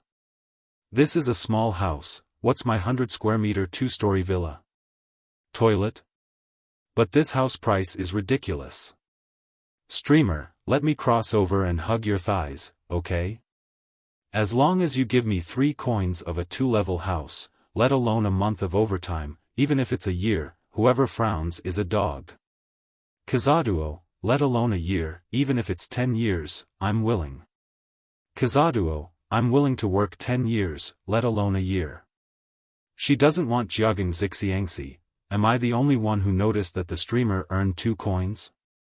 She bought the land and house deed for 1 coin and sold it for 3 coins. She earned twice as much in one go. To be honest, Jiang Pengji was a good streamer. Although she had a bad temper, she was hard-working. From waking up in the morning to sleeping at night, no matter what happened. Especially after the earthquake in Shangjing, Jiang Pengji was so tired that her daily broadcasting time increased to more than 15 hours, reaching a peak of 24 hours. Feng Jin and the rest were working overtime, but she was not idle either. However, her skin was too good. Even after staying up for 4 to 5 consecutive days, she did not have any dark circles or eye bags. The audience was quite envious at first, but then they realized that her subordinates did not believe that she was working so hard, and they immediately convulsed with laughter. It was only at such times that the unscrupulous audience would sympathize with Jiang Pengji a little. For a month, the construction of Xiangyang district was carried out in an orderly manner. From the center of the district to the surrounding areas, the first batch of exquisite houses was almost completed. When the group left, Meng Hun ran to catch up with Feng Jin and asked shyly, "Mr. Feng, can you exchange a card with me?" Feng Jin was startled. If he remembered correctly, Meng Hun had taken a 3-sectioned house, while he had a 2-sectioned house. There was a huge difference in size between the 2 houses. Wasn't it a huge loss to trade a 3-sectioned house for a 2-sectioned house? He explained, "Anyway, I'm just a loner. It's not convenient for me to live alone in a big place." Although Meng Hun was a martial artist, he was a meticulous person. He didn't react in time, but he soon realized that he had messed up. Jiang Pengji had obviously considered each person's family when she took out the deed of the house and the deed of the land. Those who were already married would be allocated a 3-way house, while those who were single would be allocated a 2-way house. Jiang Pengji acted too quickly. It seemed like she had taken away the house that originally belonged to Feng Jin. Of course, he had to change it back now to avoid any unhappiness and filth. Meng Hun scratched his head and said, "Teacher's house is still under construction, so the noise will be quite loud. I reckon it will disturb my niece and sister-in-law. I'm a man, so I don't mind. The sound of construction is not even as loud as my snoring." Feng Jin smiled and exchanged the deed to the land and house with the other party. In a month's time, Xiangyang district had turned from decadent to prosperous. As he walked out of the district headquarters, the ground beneath his feet was unusually flat. Even if a horse carriage of inferior quality drove on it, the people in the carriage wouldn't feel the slightest jolt. This was something that even Shangjing in the past couldn't achieve. This was because the bricks used to pave the road were green bricks fired in a brick kiln. The scale was different from the green bricks used to build houses. It was wider and thicker. Of course, from Feng Jin's point of view, it was really extravagant. Although the green bricks themselves weren't worth much, the rarer they were, the more valuable they were. He followed the address on the land deed and took a look at the future house. It was still outside the courtyard. He could see the neat green tiles when he lifted his head slightly. As soon as he entered the courtyard, there was a stone road paved with green bricks in the middle that led straight to the hall. The doors and windows of the hall and the wing rooms on both sides hadn't been installed yet. It looked empty. The diamond-patterned wooden window on the side corridor was slightly open. Other than the grain of the wood itself, there weren't any artificial carvings. Overall, it looked clean and refreshing. Further ahead, he entered the inner courtyard. With just a glance, he could tell that the layout of the house was the most popular nowadays. The overall building wasn't very big, but it was well lit. There was a small courtyard inside. It was bare now. If a rockery was placed, a small pond was dug, some pets could be raised, and some fish could be fished by the pond in the hot summer days. It would be extremely enjoyable and pleasant. Feng Jin walked around, thinking about how to improve it. Changsheng was almost 3 months old. If she got any older, her range of activities wouldn't be restricted to one place. This child seemed to be blessed by the heavens. From birth until now, she hadn't suffered any illnesses or disasters. One had to know that Feng Jin himself was dizzy for 2 days. He only recovered after taking some medicine. He entered the hall again. As soon as he looked up, he found something that interested him. The earthquake in Shangjing. If Jiang Pengji hadn't stood up to save Wei Jingxian and her daughter, Feng Jin would be a widower now. Every time he thought about it, he felt a lingering fear. He even had a slight fear of houses. Now that he looked up, he found the house interesting. It was very different from the houses he usually saw. Of course it was different. Although mortise and tenon were used in the buildings of this era, they were still in the early stages of development. They weren't that strong, and the technology wasn't mature. When Jiang Pengji was working on the house, she studied it with the audience in the streaming room for a long time. With their help and Jiang Pengji's own efforts, she applied the mature mortise and tenon to these new buildings. The shock-proof ability was definitely hundreds of times better than the previous jerry-built projects. Feng Jin left the house in a good mood. As soon as he went out, he saw Su Ku and Qiguan Rang walking over from not far away. The three of them bumped into each other. When they looked again, their houses were almost on the same street. Qiguan Rang still looked tired. Huayu, why don't we borrow some craftsmen from the Lord and tidy up the inner courtyard first? After Feng Jin and Su Ku worked overtime crazily, their work was back on track. During this period of time, they finally relaxed a little. Feng Jin even had time to visit his wife and child. Only Qiguan Rang. He wished he could roll up his bedding and stay at his workplace. The household registration was cumbersome. The current household registration system had too many unreasonable and chaotic areas. Jiang Pengji supported him to set up a new household registration system. Although Qiguan Rang was a little tempted, if he did so, it would be tantamount to going against his principle of keeping a low profile. Feng Jin said, "It's nothing. There's no need to trouble the Lord with such a small matter. I still have some servants who can tidy it up." No matter what, Feng Jin was still the Langjun of the Feng family. He still had a family. After looking at the house, Feng Jin went to the temporary residence. Wei Jingxian, who had recovered, was hugging her child and coaxing her. She was humming an elegant and graceful tune. Changsheng was still fair and chubby. She looked even cuter. Chapter 431. Huayu is back. Changsheng, your father is back. Wei Jingxian got up from the table. Feng Jin took the opportunity to take Changsheng, who was leaning towards him. This girl was very alert and had a good memory. The last time Feng Jin came back was 5 days ago. This child was very clingy. Feng Jin said, "I just went to see the house that my lord gave me. It's not bad. I heard the servants mention it. It said that even the road in that area is paved with green bricks. How could the people of today have seen something like green bricks? When the road was first built, there were even people who stole the green bricks on the ground in the middle of the night." Jiang Pengji was almost angry. Later, she caught a few of them and punished them severely. "It's the same in our house.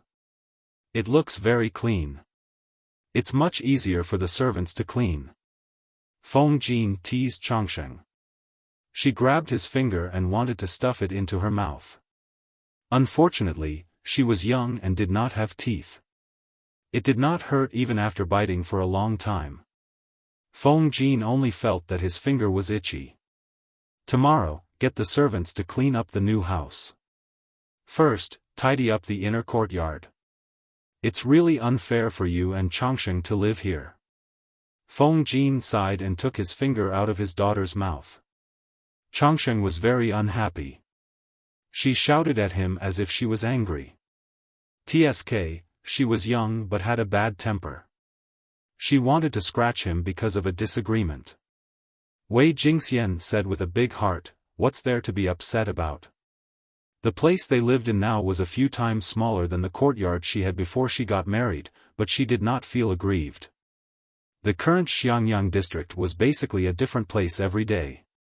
Wei Jingxian looked at its changes and actually felt proud of it. 09 Xiaoshuo net, her husband played a part in the development of this place. Of course, she was proud. At the beginning of the reconstruction, everything was chaotic. There was almost no rules. Now that it had been a month, everyone was used to this change. The planned wide roads were also moved to the construction schedule. At present, it was beginning to take shape. Jiang Pengji, as the district magistrate, issued a few new government decrees. However, these decrees were somewhat amusing to the ordinary people. The first decree was to keep to the right when walking on the street. The second decree was not to spit or urinate anywhere. The third decree was to not go on the street shirtless regardless of whether it was winter or summer. It was a disgrace. Apart from these trivial matters, there were also some very strict laws. Illegal organizations without official permission were not allowed to buy or sell human beings. If they violated the law, they would be banished and their properties confiscated. Regardless of whether it was a man or a woman, having sex with an outsider during the term of marriage would be treated as a felony.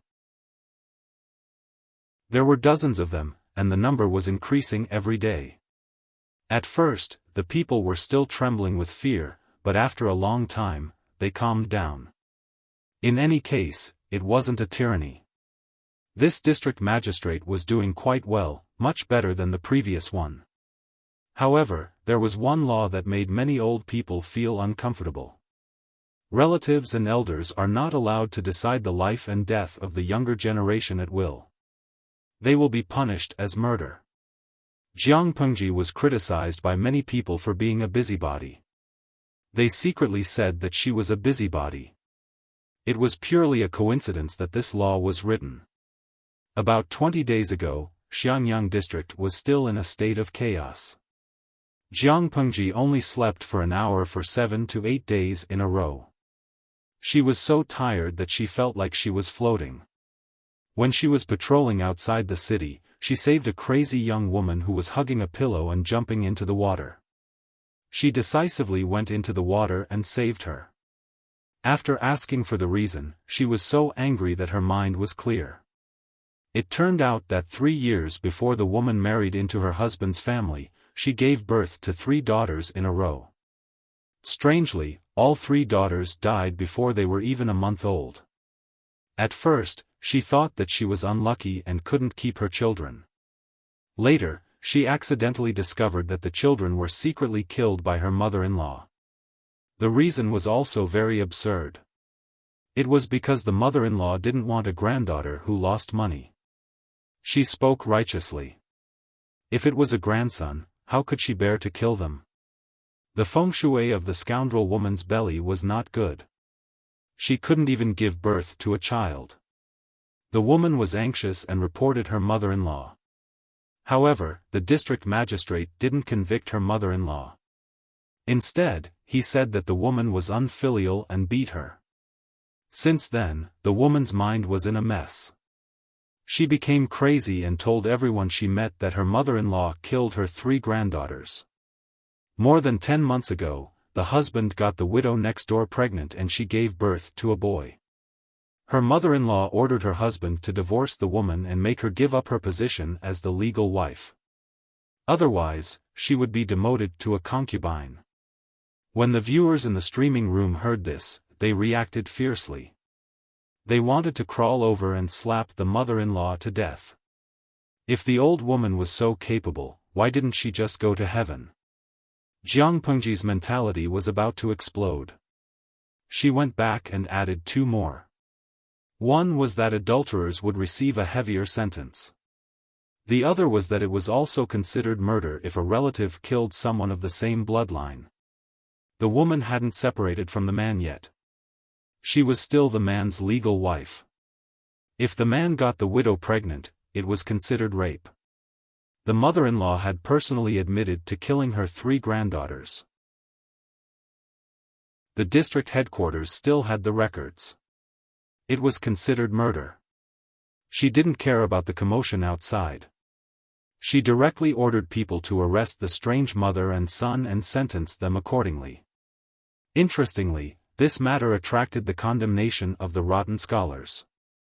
Jiang Pengji sneered and asked them to get out of her territory. If they were thick-skinned and refused to leave, that was fine. When the house was built, they would never rent it to this family. During the farming season, the district headquarters didn't lend them oxen and farming tools. They made their whole family starve. They were so willful.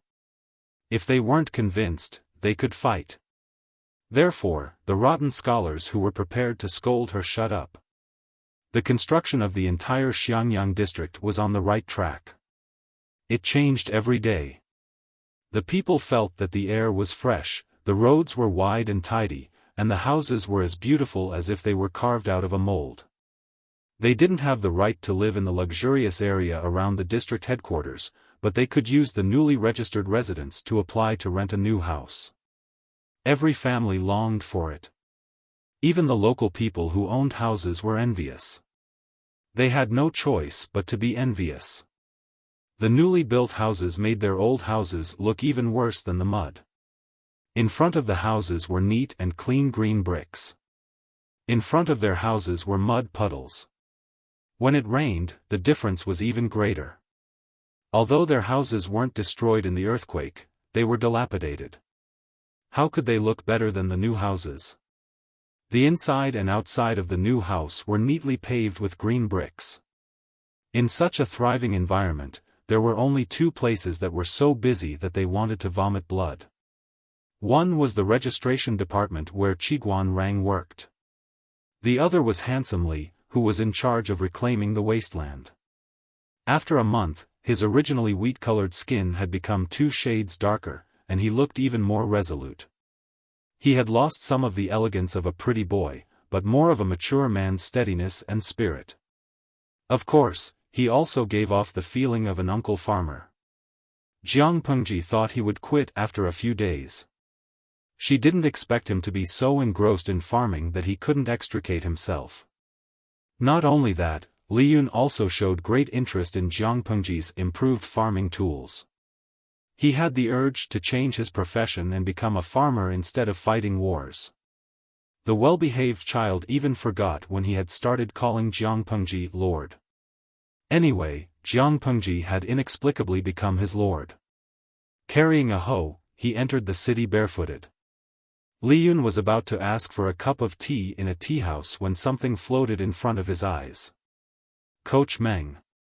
Li Yun smiled, revealing a set of shining white teeth that could even reflect light under the sun. What is this?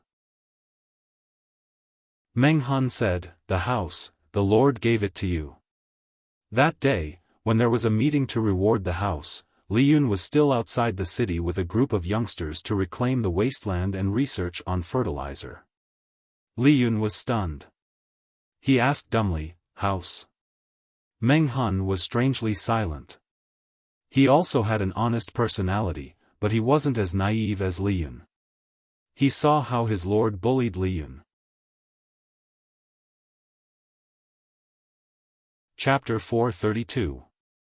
Li Yun's eyes widened in shock. He almost couldn't take it all in. It's so beautiful. This is much more beautiful than the thatched hut I used to live in. It's quite tall too.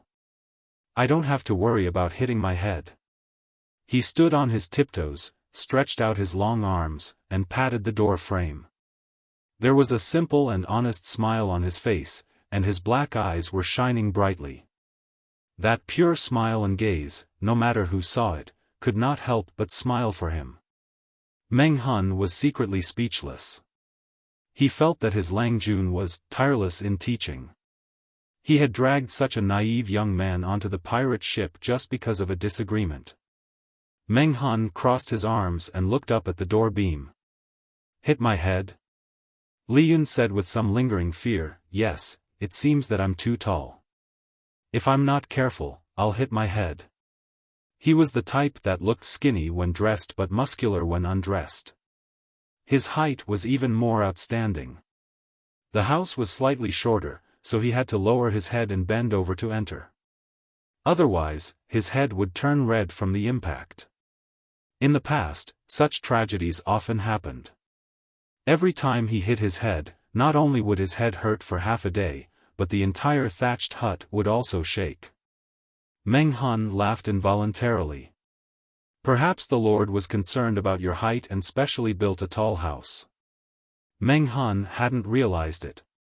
The house allocated to Li Yun was indeed much taller than other houses. Meng Han regained his senses.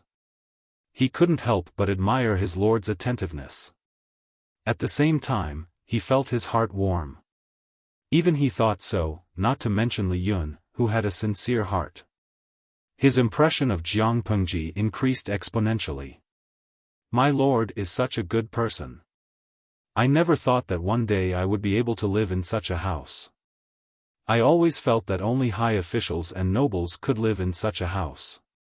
Li Yun sincerely sighed, but his words changed after that. Now that I have a house, I'll work hard to attain scholarly honors. Perhaps a girl will fall for me. Li Yun's appearance was more mature. When he didn't speak, he could fool many people. They would think that he was cold and unapproachable. In reality, his temperament was rather simple.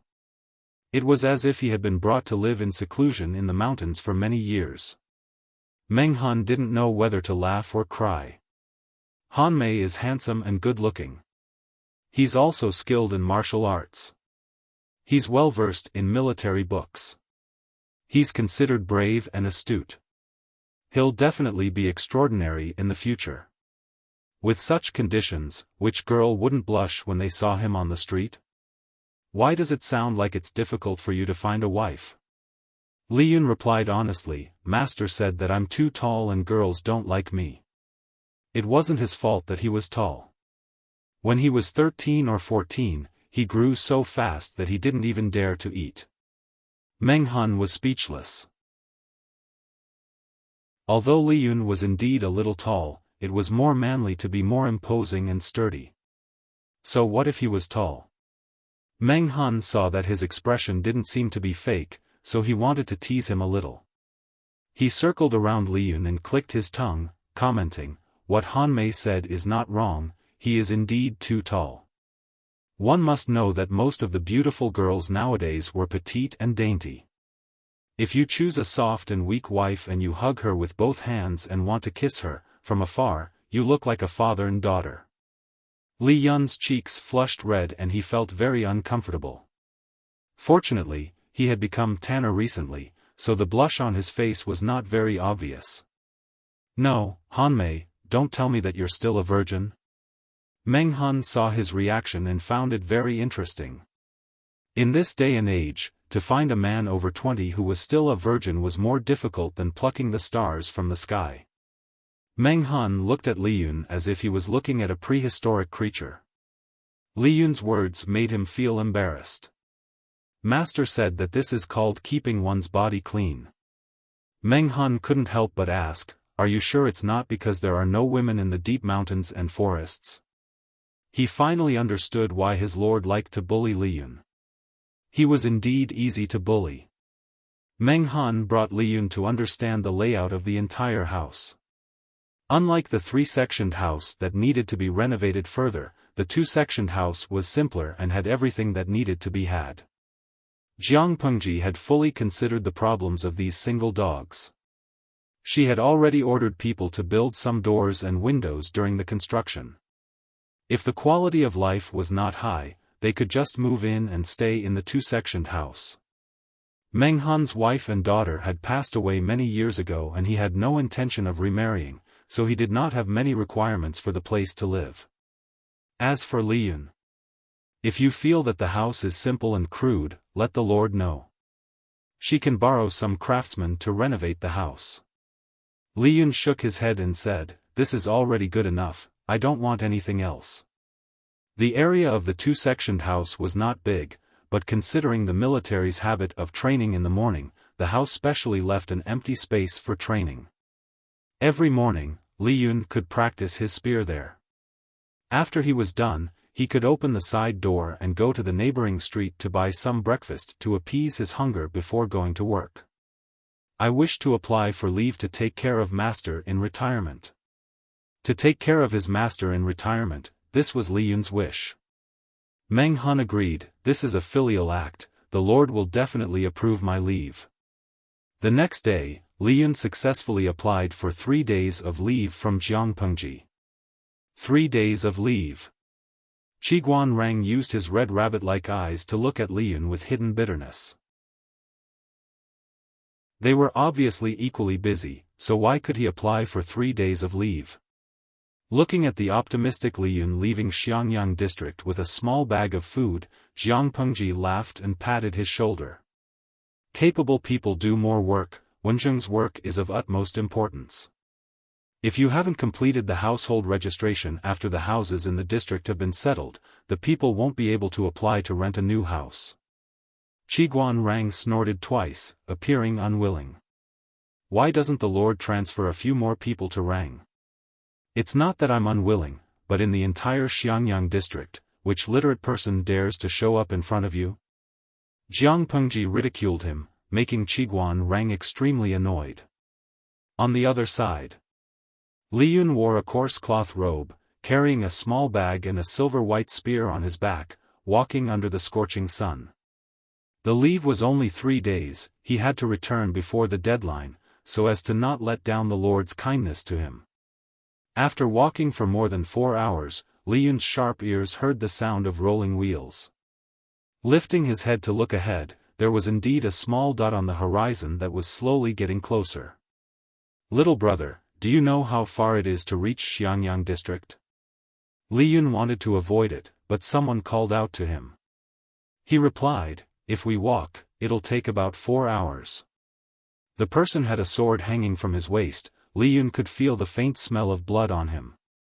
It wasn't just this guard, the dozens of people surrounding the horse carriage all had the same smell, but the intensity was different. From the looks of it, the person sitting in the carriage should be an important person.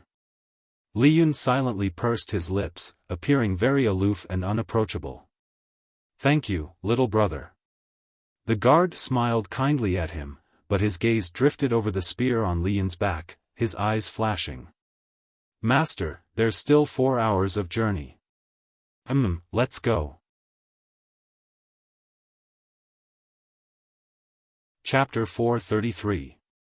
That voice left a deep impression on Li Yun, but he was concerned about his master and did not think too much about it. Li Yun and his master had lived in seclusion in the deep mountains for many years. The place was remote and the terrain was steep, but he felt it was familiar.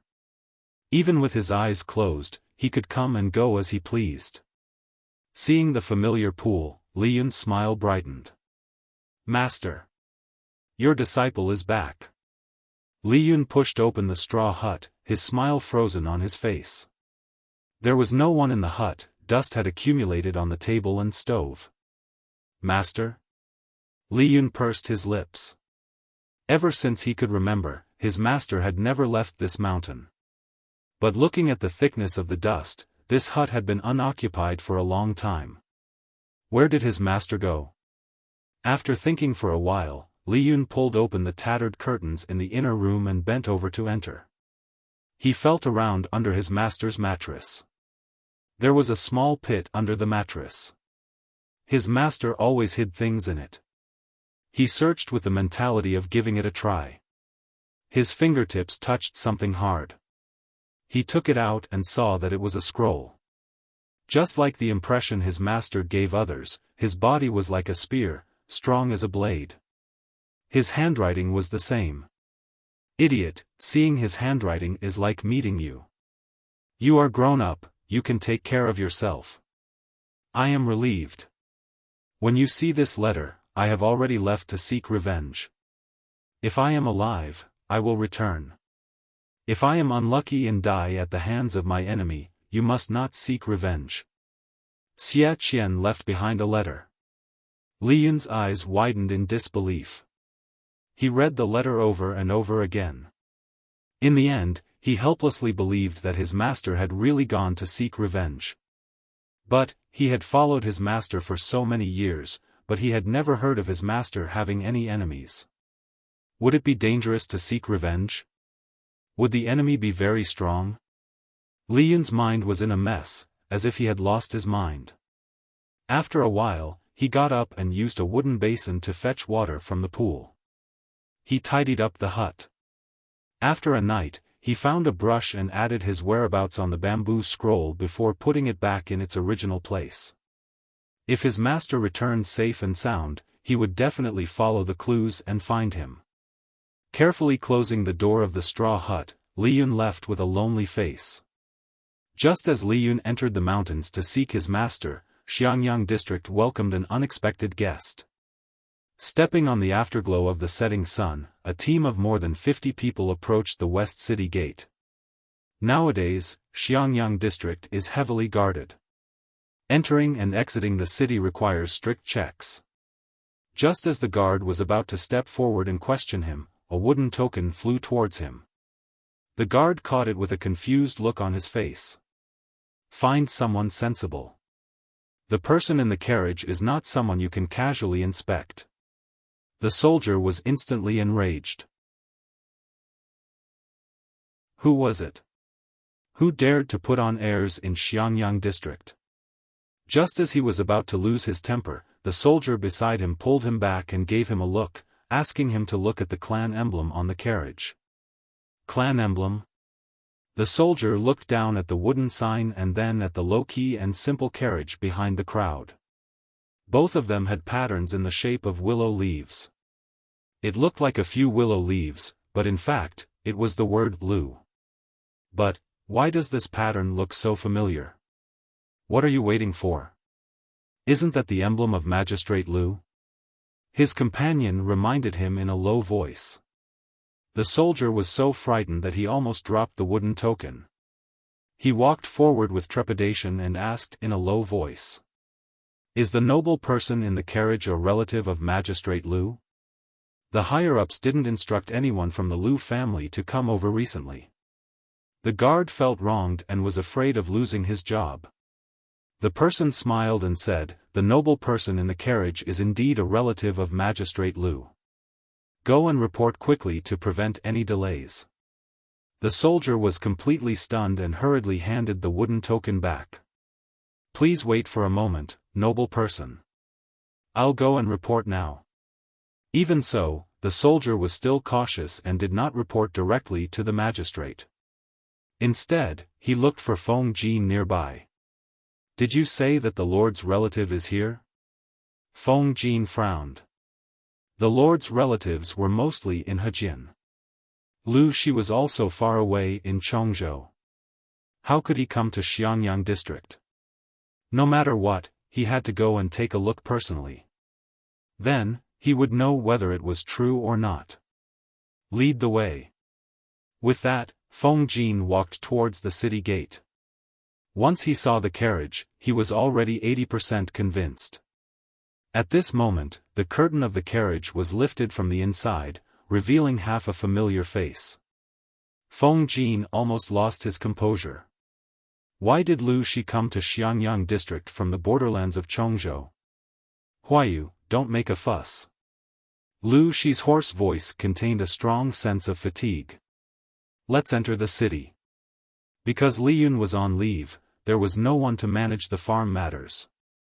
Jiang Pengji decided to do it herself. She wore a pair of straw sandals on her feet and a pair of wooden clogs in her hands. Leisurely, she sauntered back to the city. Her trousers were rolled up above her knees.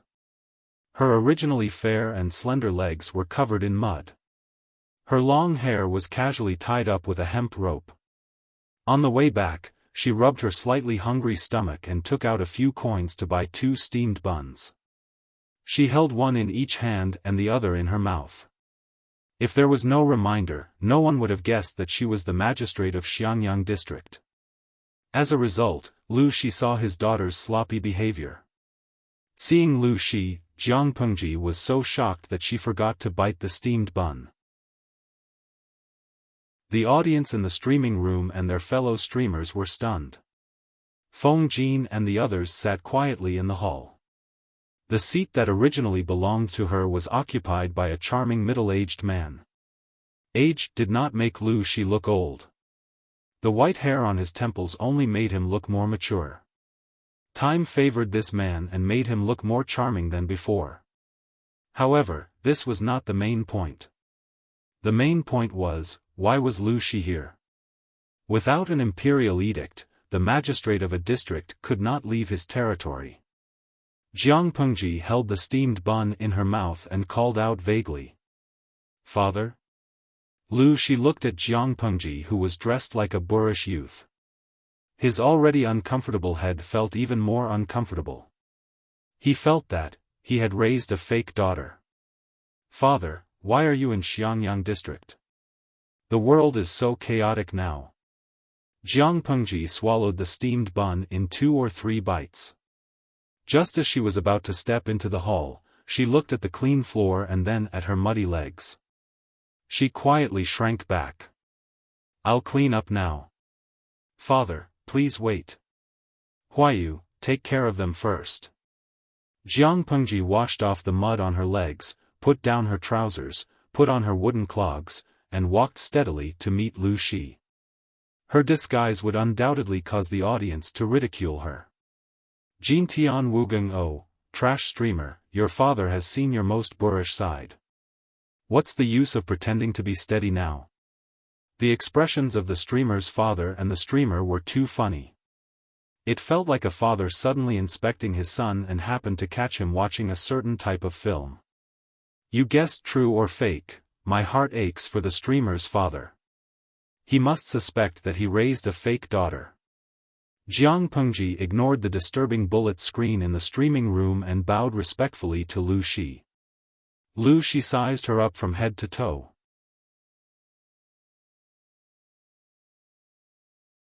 Chapter 434. Jiang Pengji could not help but feel sad. A father was indeed the best. He knew how to love his daughter. She had told Qiguan Rang that she had not slept for a long time, but he looked at her with a "don't lie" expression. "I am unfilial. I made you come all the way from Chongzhou. The world is not stable. The journey is dangerous. If you miss me, you can just send a letter. Why take such a big risk and come here personally? If something happens on the way, I will feel guilty for the rest of my life." Jiang Pengji said with concern. The journey was so dangerous, but Lu Shi dared to run around. Lu Shi laughed and said, "I can't feel at ease without seeing you with my own eyes." The earthquake happened too suddenly. Even though Lu Shi was far away in Chongzhou, he felt the tremors. He could not imagine what happened to his daughter, who was at the center of the earthquake. "Now that I have seen you, I can sleep well tonight," Lu Shi said gently. Luoyue secretly glanced at Lu Shi. He was a man as gentle as jade. He had an indescribably noble demeanor. He then looked at Jiang Pengji. His mind was filled with all kinds of cruel behaviors. She was either killing or preparing to kill. These two people with such different styles were actually father and son? Jiang Pengji said softly, "I feel guilty. I have made you worry." Lu Shi raised his hand and rubbed his daughter's head to comfort her. He especially liked this action. "Lu Zhongqing. You are not allowed to touch His Majesty's noble head. What if you become stupid?" The girl's mischievous laughter seemed to have happened yesterday. It became the most vivid memory in his mind. "Zhongqing, don't be too fierce. Be gentle to her. My Majesty is actually a sharp-tongued but soft-hearted person. He's the best person in the world. Zhongqing, you have to promise me that you won't mistreat her in the future. Treat her well and love her well. This is for her own good. I want you and her to live well. Even if I'm not around, both of you should live well. Let me see a different history, okay?" When no one was around, Lu Shi would ponder over Gu Min's words before she died. Had she returned to her own world? Was she living a more carefree and unrestrained life than before? Lu Shi closed his eyes to hide his thoughts.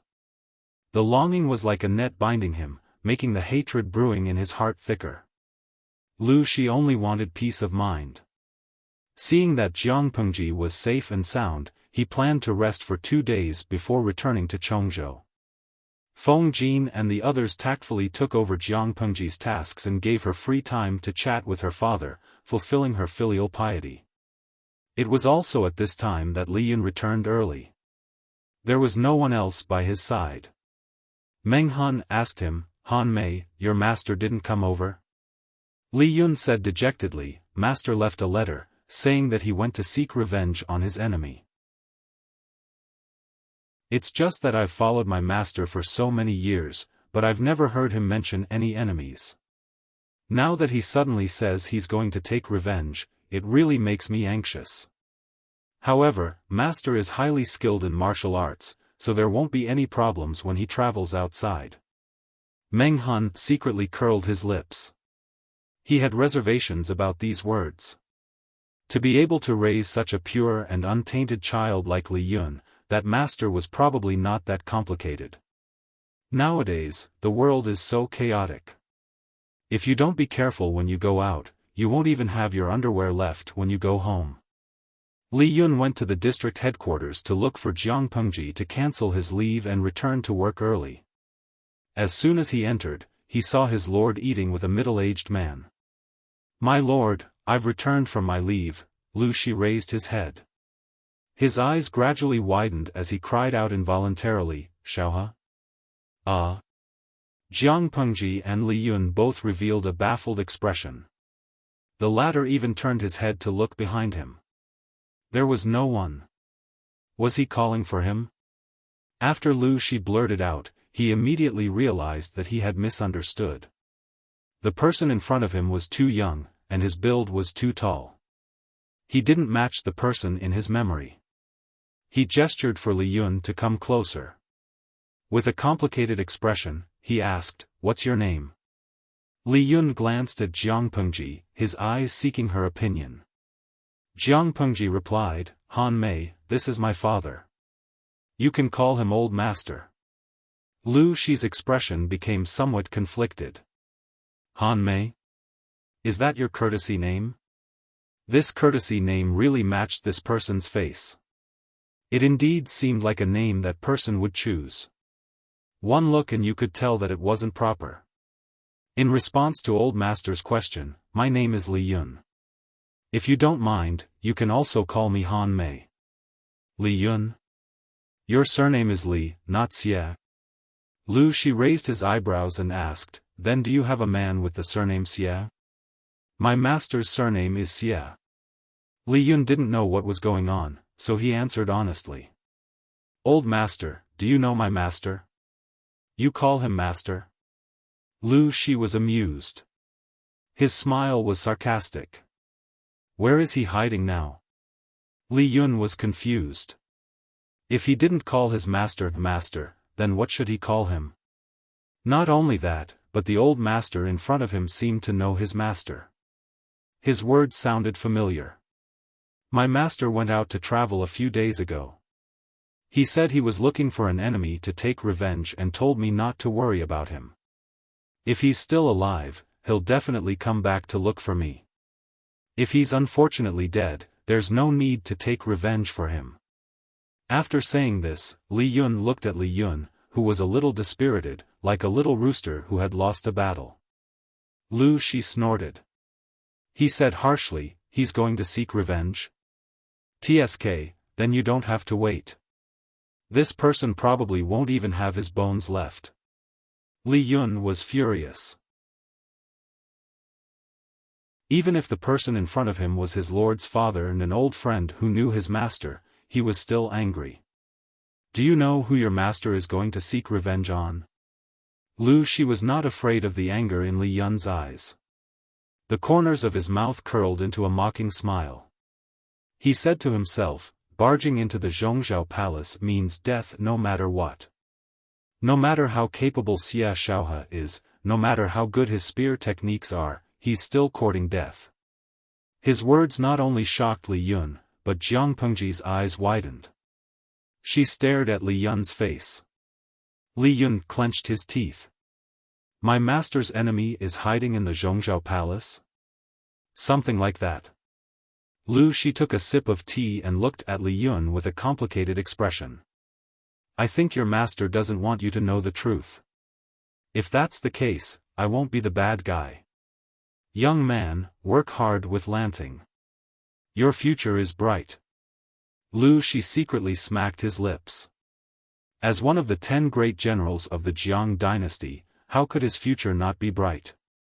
However, he never thought that Li Yun was the son of Xie Qian and that woman.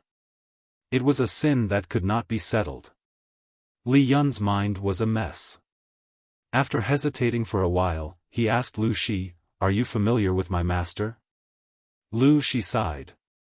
Xia Shaohe and my late wife were childhood friends. We can be considered familiar. The people who were once alive and well were now scattered like the wind and clouds. It was a sad sight. By the way, how old are you this year? Are you married? Lu Shi asked. Chapter 435. Lu Shi murmured, 20. That doesn't seem right. He didn't doubt that Li Yun was Xie Qian's son. Apart from his mother's facial features, Li Yun looked exactly like Xie Qian when he was young. Otherwise, he wouldn't have mistaken him for Xie Qian. Thinking of Li Yun's surname, he felt that his age was most likely fake. Xie Qian had purposely said he was 2 years older. Li Yun left with a stomach full of questions. Jiang Pengji, who hadn't spoken for a long time, asked Lu Shi, Is there something wrong with Hanmei's background? Xie Qian's son. That face is the best proof. Lu Shi took a deep breath and said, More than 10 years ago, this name was synonymous with young and romantic. He was the dream lover of many noble ladies. I didn't expect him to hide in Fengyi County with his son for so many years. He didn't even send a message home. I think he must have suffered all these years. Now that Li Yun is under your command, I can only say that fate makes fools of people. Jiang Pengji frowned and said, Father, are you referring to Xie Qian? If that was the case, wouldn't Li Yun be that woman's son? Who else could it be? Lu Shi sneered. Then when Xie Qian went to the Zhongzhou palace to seek revenge, wouldn't he be killing his wife? Lu Shi said disdainfully, What kind of wife is she? She's just a demon who took over Xie Qian's wife's body. To Xie Qian, his beloved wife, Wang Huiyun, who was known as the twin beauties of Lengjie, had died in childbirth long ago. The one who survived was nothing more than a venomous scorpion woman who was born to be arrogant, ruthless, and arrogant. What did that feel like? Wang Huiyun used to be the goddess of many young men. But not many people knew that their goddess body had been taken over by a ghost of unknown origin. She turned from pure and kind to wicked and wicked. Lu Shi sympathized with Xie Qian. If Wang Huiyun had died in childbirth, it would have been the end of it. But her body had been taken over by someone, and that person had used her body to pester all kinds of men. Not to mention seeing it with his own eyes, even thinking about it was disgusting. Jiang Pengji frowned. It was rare for Lu Shi to mention the past. She asked, You took over Xie Qian's wife's body? Yes. Lu Shi nodded. Xie Qian and Wang Huiyun were childhood sweethearts. Many people's hearts were broken when they got married. A year later, she gave birth to a son. I believe that child was Li Yun. However, ever since Wang Huiyun gave birth, Xie Qian's behavior had become strange. He's anxious and cold to his wife. He goes to Buddhist temples and Taoist temples all day long, but in front of others, he pretends that nothing has happened. Jiang Pengji's father's words. She was 2. She was to be. The information contained in the words of the host's father was a little too much. And then? Jiang Pengji asked. Shi, Lu. Shi, Lu, Lu. Shi, Lu. She said, speaking of this, Lu Shi sneered. His eyes, which used to be as gentle as water, were now as cold as a lake, which made people shiver. However, things are unpredictable. On their way to Hejian County, they ran into bandits. Xie Qian risked his life to protect his wife. Unfortunately, he and his son were killed. But Xie Qian and Han Mei are still alive. So Wang Huiyun is lying. Lu Shi's face was gloomy. What bandits? Wasn't she the one who arranged them? She did it to get rid of Xie Qian. Xie Qian noticed something was wrong with her and wanted Master Liaochen to get rid of her.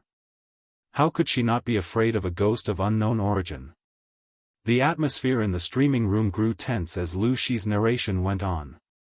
All channel recommendation Weibulai, am I the only one who has goosebumps? Lo Ciji Lianmeng, I thought about it. Xie Qian's wife was transmigrated when she was giving birth. Xie Qian found out, and the transmigrator killed Xie Qian and his father. Of course, Li Yun and his master are still alive. The transmigrator is suspected to have killed the host's mother. She has a deep grudge against the host's father. That's awesome, my transmigrator.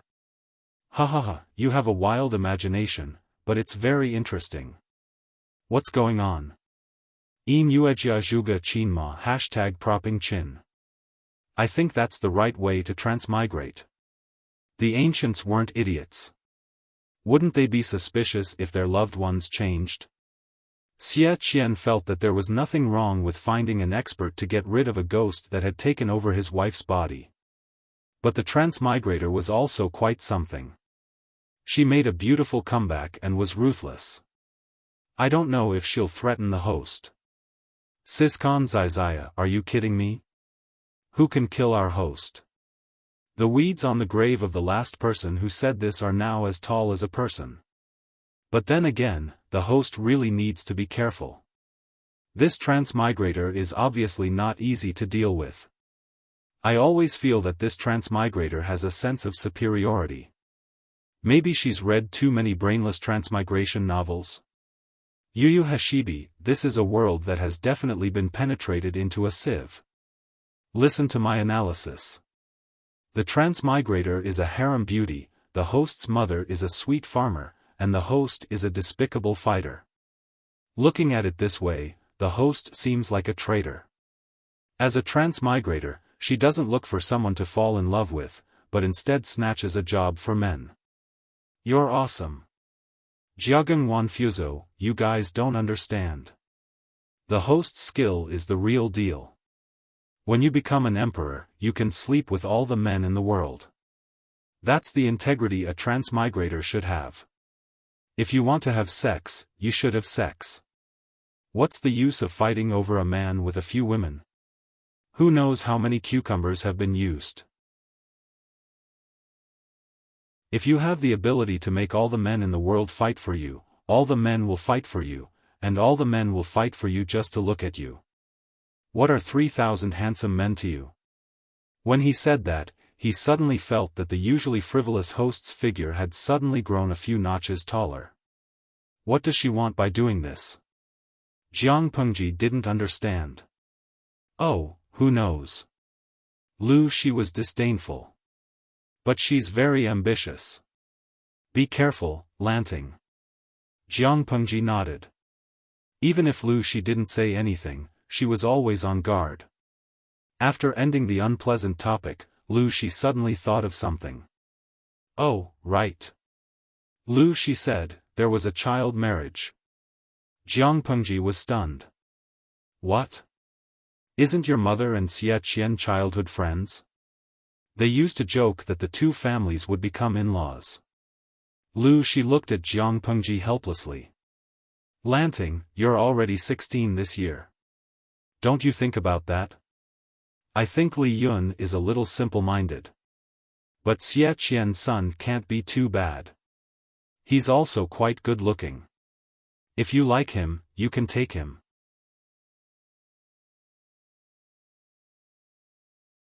Chapter 436. The next day, Lu Shi and Jiang Pengji changed into ordinary people's clothes and walked around Xiangyang district. Looking at the thriving district, Lu Shi sighed in his heart. His Majesty's methods were indeed extraordinary. Father, are you tired? Do you want to rest in a tea house? Jiang Pengji brought Lu Shi to see Xiangyang district. Although Xiangyang district was not very prosperous at the moment, according to her plan, it would be reborn in a few months' time. Even Shangjing city could not compare to it. Jiang Pengji took the opportunity to talk with Lu Shi about governance. Her father had a deep understanding of governance. He was almost omniscient. He could point out many of her doubts. Jiang Pengji used to be the commander of the army, but the commander and the district magistrate were two different concepts. In terms of governance, even if Jiang Pengji had knowledge that surpassed the times, she still had to learn a lot. Good. When I retire one day, I'll come to your place and buy a house so that I can retire in peace. Jiang Pengji said, if you want to buy a house, you don't have to pay for it yourself. I have lots of land deeds. She could buy as many as she wanted for a penny. The first batch of houses were given to her subordinates, and the remaining 50 or so were hers. The second and third batches were ready to start construction. Jiang Pengji did not lack land deeds and house deeds. Lu Shi was speechless. Fortunately, the world is in chaos. Otherwise, you will be impeached. He did not need to think to know what his daughter had done. The land deeds she mentioned were not from a legitimate source. She was the district magistrate, and she had the final say in all the internal affairs of the district headquarters. 09 Xiao Shua net, if she wanted to buy back the land deeds with a penny, who could say no? Lu Shi stepped on the flat bricks, and his wooden clogs made a rhythmic clacking sound. It was crisp and pleasant to the ears. I notice that the people here are well-mannered, Lu Shi said. There is no filth on either side of the street. You will be fined for littering, and the fine will be double the previous one. There are trash cans on either side of the road, and you can throw it away if you walk a few steps. If you don't lack money, you can throw it away. As long as you have enough property to compensate the district headquarters, I don't mind. Even if Jiang Pengji didn't issue such a decree, the phenomenon of people randomly throwing rubbish or spitting had decreased. The entire road was paved with green bricks. When had they ever seen such a smooth and clean road in their lives? If there was an eyesore, how uncomfortable it would be to look at it. Most of the places in Xiangyang district were under construction. A few areas had been cleaned up. Under Jiang Pengji's encouragement, many people opened street stalls, which brought some prosperity to the county town. There was no good tea in the tea house, so she ordered 2 big bowls of tea. The color was a little muddy, but the smell was not bad. Although it's your first time governing, you're doing much better than me. This was probably the talent that Ah Min was talking about. Lu Shi shook his head secretly. When he was in charge of Hu County in the past few years, he had worn himself thin and weak. Hu County barely had a flourishing scene. It had only been a month since Xiangyang district had emerged from the dark clouds of the earthquake. The people who came and went had smiles on their faces. He was deeply moved when he saw it. He did not know if it was because he was too weak, or because His Majesty was too powerful. Jiang Pengji said, like father, like son. Lu Shi knew that the words were meant to make him happy, but he could not help but feel proud. He said, that's true. It's a family tradition. The father and son were narcissistic and praised each other in disguise. After drinking tea and putting down 2 coins, Jiang Pengji brought Lu Shi to the brick kiln. Father, I'll take you to see something. She ordered people to encircle the area of the brick kiln. Entry and exit had to be strictly checked.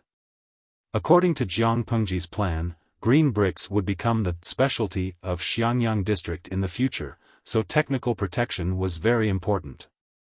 They entered the brick kiln with their personal seal. The closer they got, the hotter the surrounding temperature became. It was a hot summer day. Soon, Lu Shi's forehead was sweating. "What are you looking at?" Lu Shi was curious. Knowing that Jiang Pengji had arrived, the craftsman of the brick kiln quickly came out to welcome her. She waved her hand to indicate that there was no need for formalities. "How are the things I asked you to make a while ago?" Jiang Pengji asked the craftsman of the brick kiln as she walked. "I've made 6 batches. Most of the semi-finished products are not ideal. I've only managed to make 3 sets." The old man showed a pained expression. "I've destroyed the defective products according to my lord's request. The leftovers will be guarded by someone specially to ensure that no secrets will be leaked." 3 sets? It's better than expected. Jiang Pengji thought about it and said, "Take 1 set out for the old master to see." "All right. Please wait a moment, my lord." Hearing this, the craftsman of the brick kiln heaved a long sigh of relief and wiped the sweat off his face. There were many benefits to helping the lord. Some time ago, the lord was very generous and rewarded him with a land deed. According to the plan, it should be the second batch of houses to be completed. Now, the whole family was eagerly waiting for the first batch of houses to be completed and the second batch to be built. Just based on the appearance of the first batch of houses, how many people were envious of their great luck? With many years of experience in making pottery, they had won the Lord's favor. Now, the whole family was living a good life. The craftsman of the brick kiln carefully took out a long box and opened it carefully. The audience in the streaming room thought it was a rare treasure. They didn't expect to see a glass tea set lying inside. "I love you, 666, the streamer really made glass. Lo Ciji Lianmeng, it's indeed glass. Although the purity isn't very high, it's very exquisite." According to the usual plot of novels, this thing was worth a lot of money. The key was that the cost was low. A set of glass could be sold for hundreds of thousands of strings of coins. I'm asking you if you're afraid of this profit. 1,000 strings of coins was equivalent to 1 tael of silver. What kind of concept was hundreds of thousands of strings of coins? Even robbing a bank wasn't that domineering. Little angel, #propping my chin. I'm curious who the streamer wants to trick with this glass. Shenzushu, it must be someone with a lot of money. If it's not the tycoon of Dongqing, then it's the idiot of the north borderline. Naturally, people today had never seen glass, not to mention that the glass was indeed beautiful. It was exquisite and beautiful. This thing. How much does it cost? Lu Shi's eyes were filled with amazement. He was a little obsessed, but he quickly returned to normal. It's very low. Jiang Pengji didn't specify the exact amount. She just used her thumb to point at the brick kiln behind her. She smiled and said, "When the bricks are baked, they're also baked. Father, look at it. How much do you think it's worth?" Lu Shi pondered and said, "Priceless. You want to show me this thing to show your filial piety?" "Of course. But isn't Xiangyang district too poor? Now we don't even have enough food. I wonder if father can help me?" Jiang Pengji smiled and took out a round bowl that was a few times smaller than a woman's palm. She held it with 2 fingers and it looked very beautiful under the light. "I heard that in the north borderline, the rich are very rich. They raise horses and cattle in herds. They spend a lot of money without frowning. In order to show their noble status, they like to collect rare treasures. Is this true?" Lu Shi understood her intention. It turned out that she wanted him to help her sell it. He asked, "That's true, but they won't be interested in ordinary objects. As for this, There's no doubt that it will definitely be sought after by the nobles of the north borderline. How does Lanting plan to price it? How about 150,000 strings of coins? Lu Shi was so shocked that he almost dropped the glass cup. 150,000 strings of coins? Even robbing a bank wouldn't make such a huge profit. Daughter, are you sure you didn't add an extra zero? If you can't exchange it with gold and silver, I don't mind using horses or cattle or sheep of equivalent value. Fur is fine too. Jiang Pengji said calmly. She didn't look like she was the one who had just opened her mouth like a whale. Chapter 437. Bow to the despotic tyrant, 150,000 strings of coins. Are you sure the streamer didn't say 10,000? Eli Chengda, can anyone explain how much 150,000 strings of coins is? 10 fingers are not enough. So Tian Nian, not to mention 10 fingers, even if you count the hands and feet of your whole family, you still won't be able to calculate it. Zhenshi Liugang, let's put it this way. Different dynasties have different exchange rates between copper coins, silver coins, and gold. It fluctuates like foreign exchange. You won't understand even if I explain it in detail. To put it simply, 1 coin is equivalent to 1,000 coins. 1 coin is equivalent to $1 here, so 150,000 strings of coins. Can you guess how much money it is? Traveling to ancient times with a glass vase at home and becoming a billionaire in an instant. Are you afraid of such a huge profit? Selling a set of glass products for 150 million. Streamer, you're not just black-hearted, you're black-hearted from head to toe. Jiang Pengji looked at their comments and added helplessly. Host V, I'm not that black-hearted. Converting it to here, it's at most 70 to 80 million. Everyone, Dashan Matsi, this is the first time I know that it's not black-hearted to set a price of 7 or 8 yuan at 70 to 80 million. Slimming failure, streamer, you're great. Lu Shi steadied his heart to avoid being scared to death by his daughter. He looked at the glass tea set with a conflicted expression. After a while, he said, if there's only one set in the world, it's not impossible to sell it for 150,000 strings of coins. Jiang Pengji raised her eyebrows and said, it's definitely impossible to sell one set. That's why the price is set too high. Small profits but quick turnover can benefit more nobles in the northern borderline.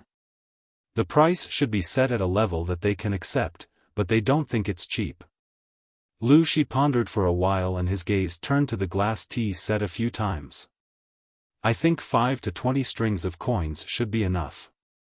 We need to make a few more types of these things, and the price can be increased or decreased according to the purity. If we want the sales to be good, we have to plan carefully and promote their origins. After hearing Jiang Pengji's whopping price of 150,000 strings of coins, the audience felt that the streamer's father was very kind. Xianggu is the cutest, have my values been corrupted? Why do I feel that glassware is cheap? Tumi Dalao, to the one above, you are not alone. Don't Hu Shua Badeo, to the previous poster, there are more than 2 of you. Jiang Pengji frowned as she looked at the rows of complaints. Isn't this price too low? Lu Shi said, that's a good price. If you want a good horse, you'll have to lower the price. The northern borderline was vast and rich in high-quality horses. They also kept a close eye on the various horse farms. However, there would always be people who would take risks for the sake of profit. The horse that Lu Shi gave to Jiang Pengji was smuggled out. It was originally meant to be presented to the king of the northern borderline, but the officials under him intercepted it and sold it. The horse that they gave to the king was slightly inferior. How could Lu Shi not know about this? Lanting, Min often says that doing business is like fighting a war or ruling a country. There are many ways to do it. Once you master the rules, you can play with the entire market. Lu Shi smiled. His wife was an expert in business.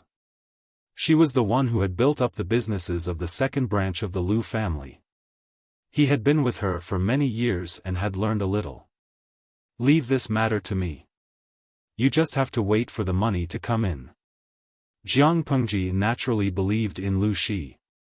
Then I will control the number of kills and strive for excellence. Lu Shi nodded and added, the rarer something is, the greater its value. No matter how good something is, once there are too many of them, it won't be considered good anymore. I will stay here for a few more days to make a few sets of good quality and bring them back.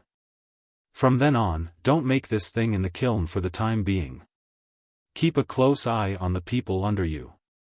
If anyone secretly makes it or spreads the skill, kill them. Don't be soft-hearted. I know. I have people who know how to make it. I know who leaked the secret. Jiang Pengji had a gentle smile on her face. The craftsman of the kiln could not help but feel his scalp go numb when he heard it.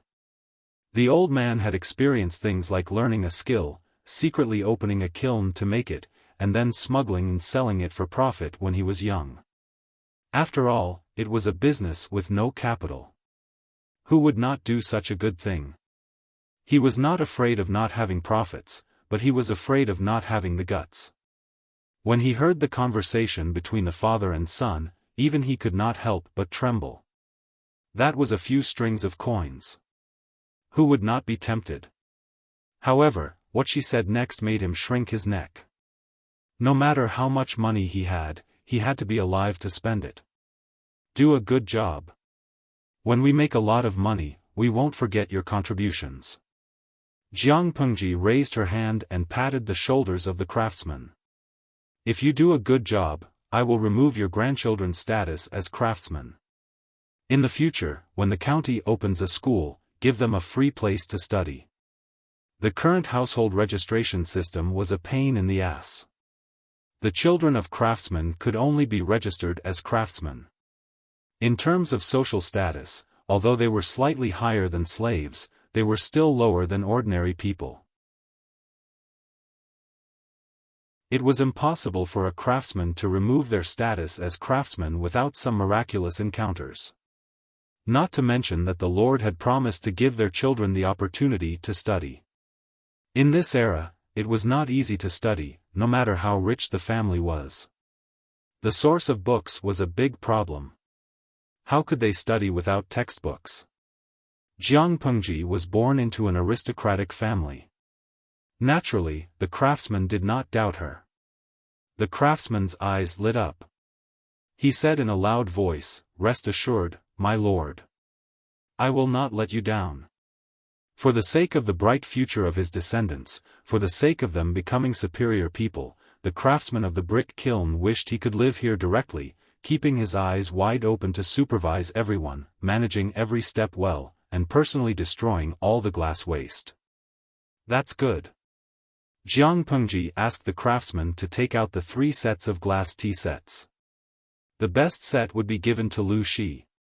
One would be used by herself, and the other would be kept in the government office of the county. The next day, Qiguan Rang came to work with sleepy eyes. When he opened the door, a strong golden light shone into the hall. The reflection made his eyes blur. "Tsk, what the hell was that?" He squinted his eyes and found a set of exquisite, colorful objects on the table inside. All of a sudden, all the sleepy bugs flew away. Qiguan Rang was so scared that he quickly retreated to the door. He looked around and murmured, "Could it be that I'm not awake yet?" Qiguan Rang did not believe it. He took small steps toward the table. The beautiful objects had not disappeared. He carefully reached out his hand and touched it. A cold sensation came from his fingertips.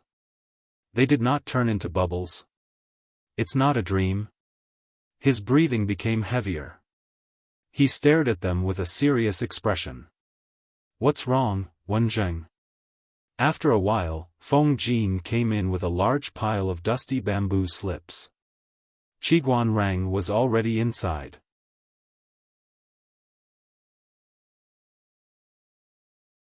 Chapter 438. Wenzheng.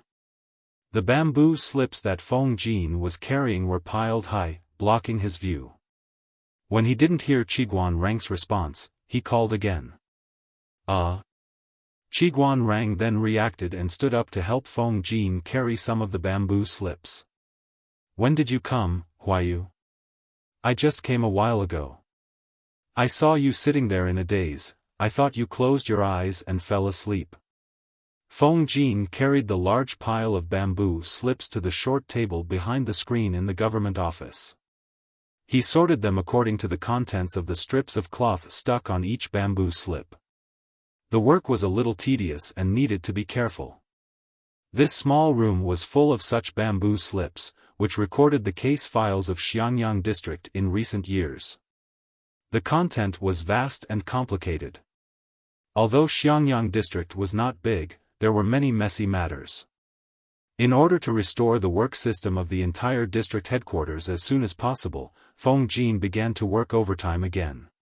He was just not as crazy as he was at the beginning. He desperately hoped that his lord would quickly start to recruit talents and get more people to help him share the workload. Today's government office was obviously more females than males. The girls from before had all become external staff. Fortunately, they had these well-educated and well-mannered maidens. Otherwise, the few of them would be exhausted to death. In order to make it convenient for these girls to work, his lord specially opened up another government office. It wouldn't be too awkward to meet them occasionally. Feng Jin tidied up for a while and realized that there was no movement outside. He was suspicious. Wenzheng? What was wrong with Qiguan Rang today? If it was in the past, even if he didn't want to speak, there wouldn't be such an awkward silence. Feng Jin was puzzled. He took out the bamboo slips that he didn't finish yesterday and planned to finish them in one go today. What are you looking at? At this time, Feng Jin realized that Qiguan Rang wasn't asleep sitting down. His mind was obviously taken away by something. Wenzheng, what are you looking at? You're so fascinated. This thing. Feng Jin stopped nagging, and his starry eyes widened. Suddenly, his hands loosened, and the bamboo slips in his arms fell to the ground. With a burst of crackling sounds, Feng Jin's toes were hit by the scattered bamboo slips, almost causing him to grimace in pain. How could Qiguan Rang be distracted when he heard the commotion? The two of them looked at each other, then tacitly shifted their gazes to the table. Feng Jin stopped tidying up the bamboo slips and hurriedly sat at the table. He secretly moved his toes. It hurt so much. He looked at the tea set on the table. What is this thing that emits colorful glaze light? Qiguan Rang was also puzzled. Does Huayu not recognize this thing? It can't be that serious, right? Feng Jin was born in the Feng family, which was one of the 4 noble families in Dongqing. His family had thousands of years of heritage. What did they not have in their family? Feng Jin had grown up in such a family. What had he not seen in this world? Qiguan Rang did not believe that Feng Jin had never seen this object before. In all honesty, Feng Jin had never seen this thing before. It looks like a tea set. Could it be a product of the northern borderline? Feng Jin picked up a small and delicate transparent bowl and carefully played with it. It was smooth and cold. It was summer and the weather was hot. There was no ice in the government office to cool down, so it was very hot. When Feng Jin touched the delicate teacup, his fingertips felt an indescribable coolness. It was cold and delicate, which made him love it so much that he couldn't put it down. The northern borderline. I don't think so. Qiguan Rang shook his head. His ancestral home was at the border, which was very close to the northern borderline. The customs of the two places were intertwined, and there were many commercial and trade contacts. If there was such a good thing, Qiguan Rang would have heard of it. I don't know who put this thing here. I saw it on the table when I came here. Even if Qiguan Rang did not have a hobby of collecting, he could see the value of the thing in front of him. It was definitely expensive. Feng Jin put the tea bowl back, but his eyes could not help but wander. He liked it the first time he saw it. Why don't we find someone to ask who came to the government office last night? Such a treasure can't just appear out of thin air. When Feng Jin was about to get up, he saw Su Ku rubbing his eyes. He looked like he did not have enough sleep, and there were still some green circles under his eyes. Wenjing, Huayu, you two are really early today. Su Ku called out. He keenly noticed that the two of them were behaving strangely. Then, his gaze was attracted by the set of incomparably dazzling glass tea set. What is this? The casting material is cold and hard, and there are no gaps. I've never heard of this before. The three people surrounded the set of glass tea sets. If Jiang Pengji had not swayed into the government office with a meat bun in her mouth and a pot of red dates and white fungus soup in her hand, the three people did not know how long they would be slacking. He frowned and shouted. What are you doing? You don't deal with the government affairs early in the morning. Why are you gathering here for a meeting? Lord.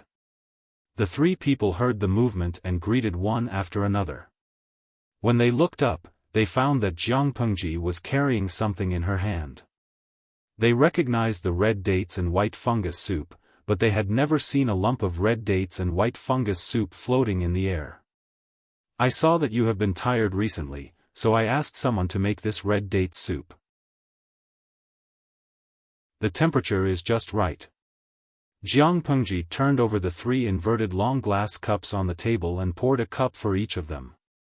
The red dates and white fungus soup was personally poured by the Lord.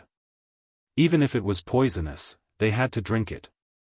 Each of you has a cup. Wash it yourself after using it. If you don't mind mixing the cups, I won't say more. Jiang Pengji poured a cup for herself. She found these red dates from the warehouse of the district headquarters. The dates were big and the seeds were small. They tasted very sweet. After being boiled into a thick soup, the sweetness was diluted. She suddenly had a craving for it in the morning, so she asked the maid to help her boil it for more than 2 hours. Jiang Pengji waited for the red dates and white fungus soup to cool down a little before putting it into the big pot. Lord, this is... What is this? Feng Jin looked at the cup in front of him and then at the big pot in Jiang Pengji's hand. Because some red dates and white fungus soup had been poured out, a part of the top was exposed. Feng Jin slightly widened his eyes, as if he had seen a prehistoric monster. Needless to say, the material of the teapot and the teacups on the table came from the same source. His lord was definitely an insider and knew their origins. It's easy to clean a cup for drinking. The only drawback is that it's a little brittle and can't be dropped. Jiang Pengji's answer almost made Feng Jin and the other two choke. How could she want to drop such a precious glaze? Drink it. Don't worry, I didn't cook it. The maid of the district headquarters cooked it for me. It tastes good. The three of them were silent. It was not a matter of whether the red dates and white fungus soup tasted good at all.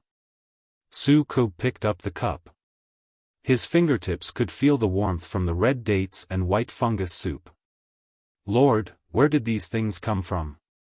In fact, he wanted to ask how much it was worth, whether it was expensive, and whether he could buy one with his little wealth. The surface of the cup was smooth and translucent, with a colorful glaze. One could not help but want to gently touch the surface of the cup. The delicate touch was hard to match even for a girl with the most delicate skin.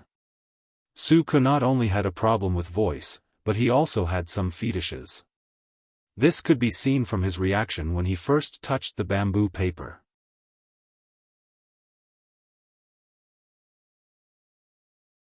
Chapter 439. Among the people present, except for Feng Jin who could still maintain his demeanor, Qiguan Rang and Su Ku were shocked.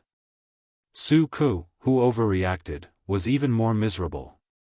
He almost choked the red dates and white fungus soup into his lungs. He clutched his chest and coughed uncomfortably. What? 30,000 strings of coins? Su Ku coughed for a while to calm down. His voice suddenly rose, his fingers pointing at the cup were trembling. Squandering, squandering. He was very clear about how much money his lord had. Where did he get the 30,000 strings of coins to buy such a flashy but impractical thing? As the housekeeper of the entire district headquarters, Su Ku almost fainted from anger, but he forgot that Jiang Pengji did not have that much money.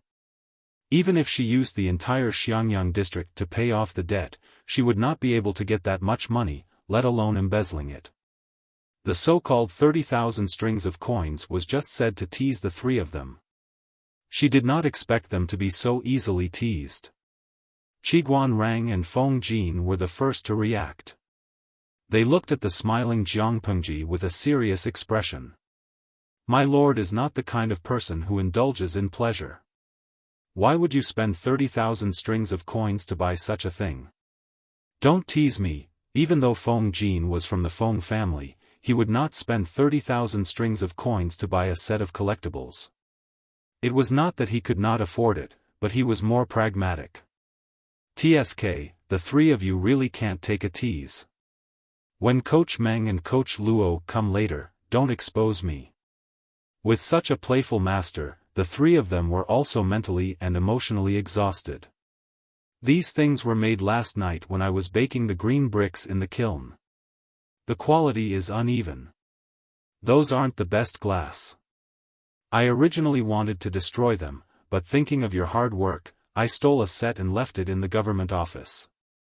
Jiang Pengji smiled, revealing her white teeth. She looked proud.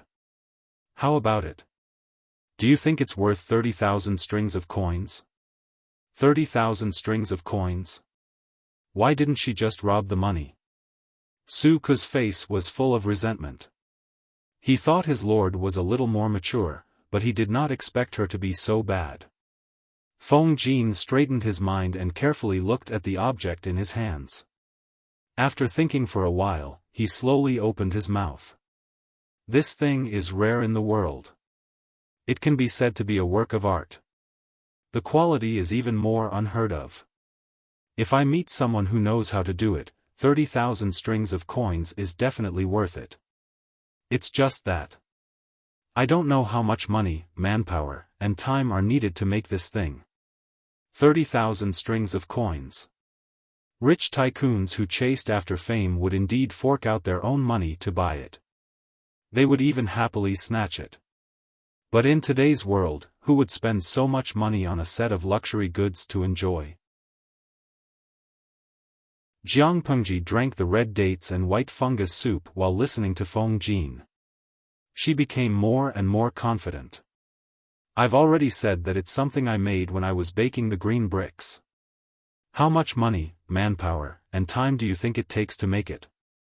Jiang Pengji smiled and said, Huayu's judgment is absolutely accurate. After all, he's the second young master of an aristocratic family. If you say that it's worth 30,000 strings of coins, then I'm completely relieved. Why would they be afraid of sales if they operated properly? I'm afraid that the supply will not be able to meet the demand and people will come begging to buy it. Feng Jin and the rest were stunned on the spot. When they understood what Jiang Pengji meant, they were even more shocked. My lord, you mean to say, sell them for 30,000 strings of coins? Jiang Pengji said casually, no, these cups are for you to drink tea. When you drink tea from a ceramic bowl, there's always a muddy taste. Jiang Pengji not only wanted to bake glass products, but she also wanted to make porcelain that could only be found in the History Museum. However, she was still researching with her companions in the streaming room. It would take a while before she could start production. Seeing the three strategists' dumbfounded expressions, Jiang Pengji said shamelessly, Your lord, sympathize with my subordinates. Why would I treat you unfairly and exploit you? The few batches of glass tea sets that are baked in the brick kiln are for sale. Even if your lord plays with mud, she's different from ordinary people. She can play with different tricks. It's not 30,000 strings of coins, it might be 3 million strings of coins, or even more. She wanted to see who would dare to mock her for only playing with mud. If she didn't play with mud, where did the green bricks in Xiangyang district come from? Where did the glass in the brick kiln come from? Although Jiang Pengji didn't show a proud expression, her eyebrows were raised a little more than usual. Feng Jin and the rest were too shocked and didn't notice this detail, but the viewers in the streaming room were sharp-eyed. Jin Tian Jigeng, TSK, look, the streamer is so proud of herself. Wuxia, if you didn't remind me, I wouldn't have noticed this detail. Looking at it now, not only is the streamer's tail high up in the sky, it's practically bringing her to fly to the 9th layer of heaven. Mayan Zizao, the streamer's proud look is asking for a beating, but why do I find it so cute? Don't talk nonsense, Sai, if that's the case, then I'll silently feel sorry for the fool who is about to be cheated. What is a fool? A fool with a lot of money. Come quickly. Jiang Pengji targeted the 3 tribes of the north borderline and set it as the first stop to cheat money. Although the north borderline always fantasizes about how powerful they are and can't wait to use the whites of their eyes to despise Dongqing, they secretly hold things from the hinterland of the Central Plains in high esteem.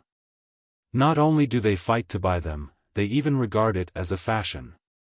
Their mouths are very stubborn, but their bodies are very honest. The noblewomen and ladies of the north borderline are proud of collecting treasures from the Central Plains. Things that can only be sold for 1 or 2 strings of coins in the Central Plains can be sold for at least 10 times more at the 3 tribes of the north borderline. If it weren't for such profits and the dangerous journey, who would be willing to do business in the north borderline? Su Ku and the other 2 were shocked by Jiang Pengji's bold words. They even forgot how to speak. Feng Jin was the first to react. He said solemnly, "My lord, you have to protect the manufacturing method closely. Don't worry. Before we earn enough money, I'll send someone to keep an eye on the brick kiln." Lu Shi had reminded her about this matter, and Feng Jin mentioned it again. How could Jiang Pengji not take it seriously? She had already thought of a way to deal with it. The rarer something is, the greater its value. If there's too much of it, it'll be worthless. Whoever dares to cut off her source of wealth, she'll cut off her descendants. Su Ku's expression was dreamy. He only found his voice after a long while. "My lord, these things. How much exactly do they cost?" "They come with the bricks. It's just a few coins, right?" Jiang Pengji said uncertainly. Everyone was silent again. Things that cost a few coins. Selling them for 30,000 strings of coins. Doesn't your conscience hurt? Su Ku subconsciously raised his hand and touched his chest. They were the ones who earned money. Why should his conscience hurt? Not only did it not hurt, it was also alive and kicking. The 3 of them shouted in unison, "Great! Host V, when this batch of glass is sold, the Xiangyang district government will have the money to pay salaries." Jiang Pengji's words were like a fake bomb that exploded. The audience in the streaming room was so shocked that they couldn't react. Wait. What did the host say? Pay salaries? The audience in the streaming room was still immersed in Jiang Pengji's shamelessness. They didn't expect her to be so shameless.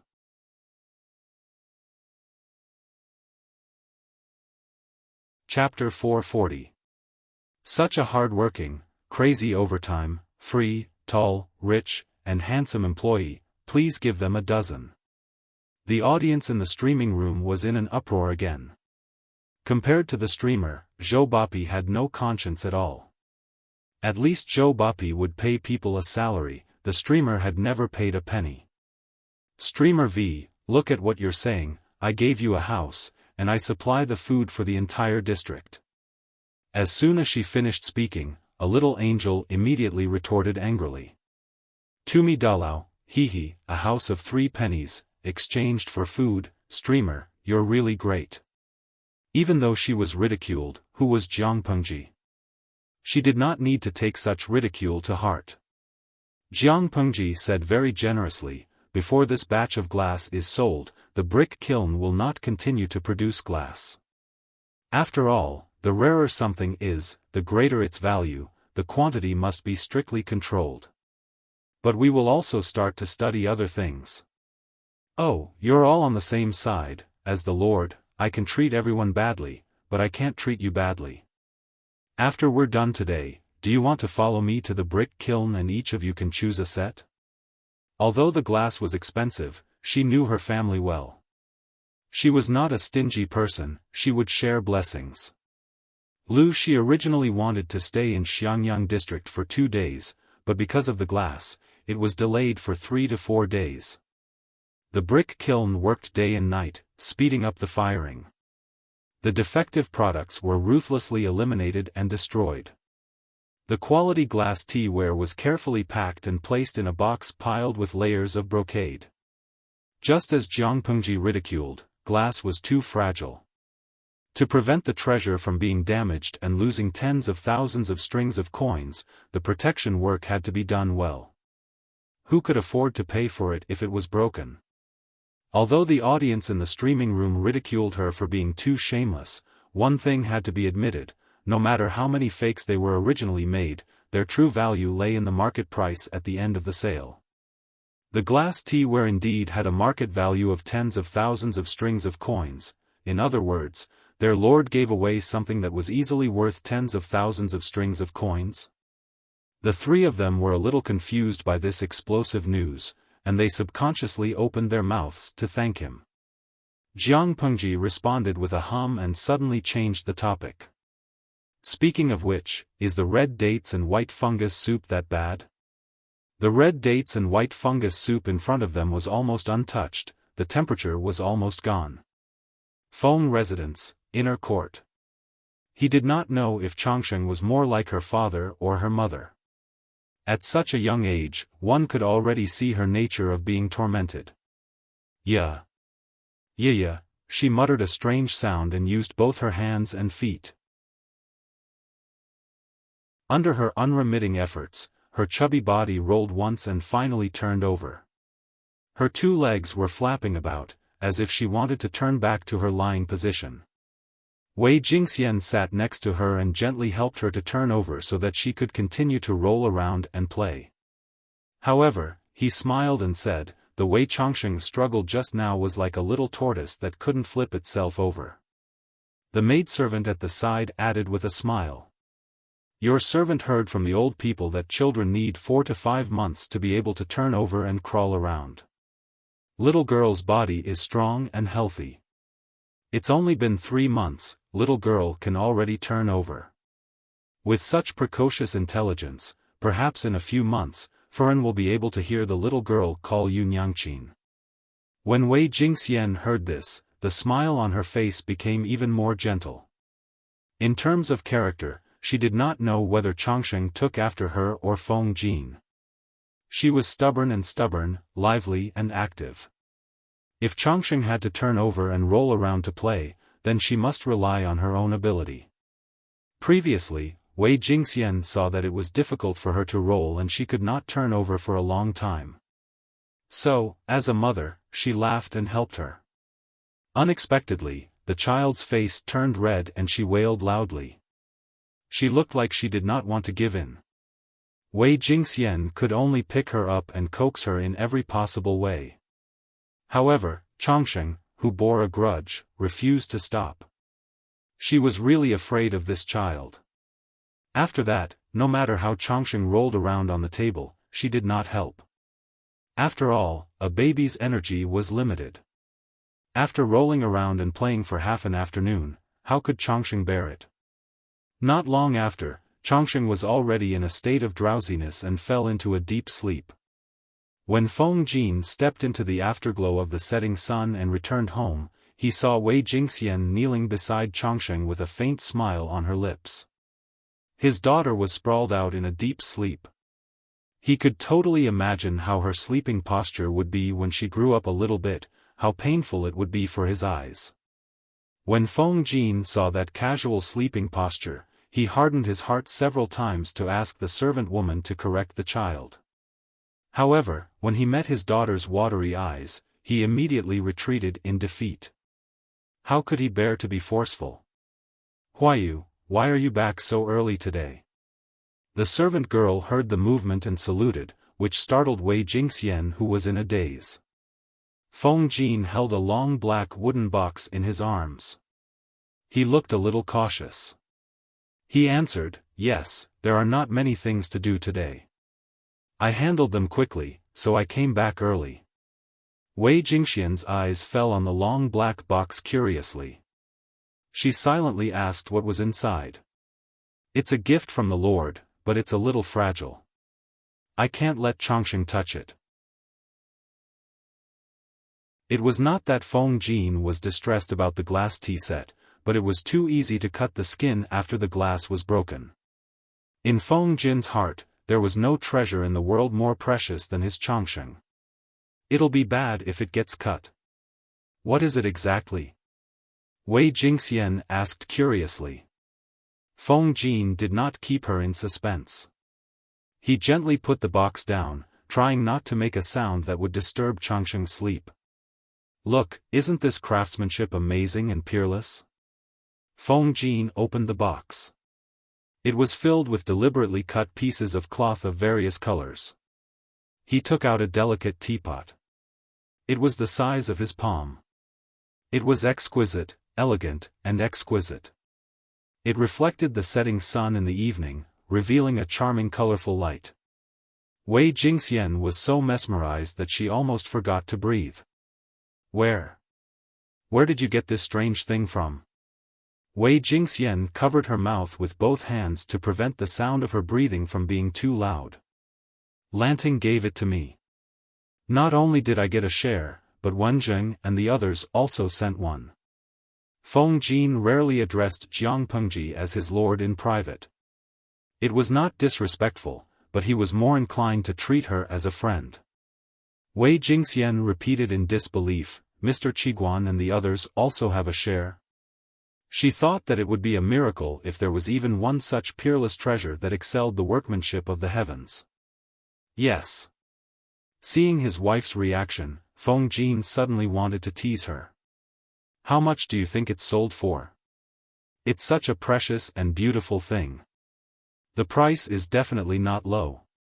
It's at least 7 or 8,000 strings of coins." Feng Jin smiled and said, "Lanting wants to sell it to the nobles of the northern borderline for 30,000 strings of coins." Wei Jingxian's eyes widened in shock. She lost her voice and said, 30,000 strings of coins. Why don't you rob a bank?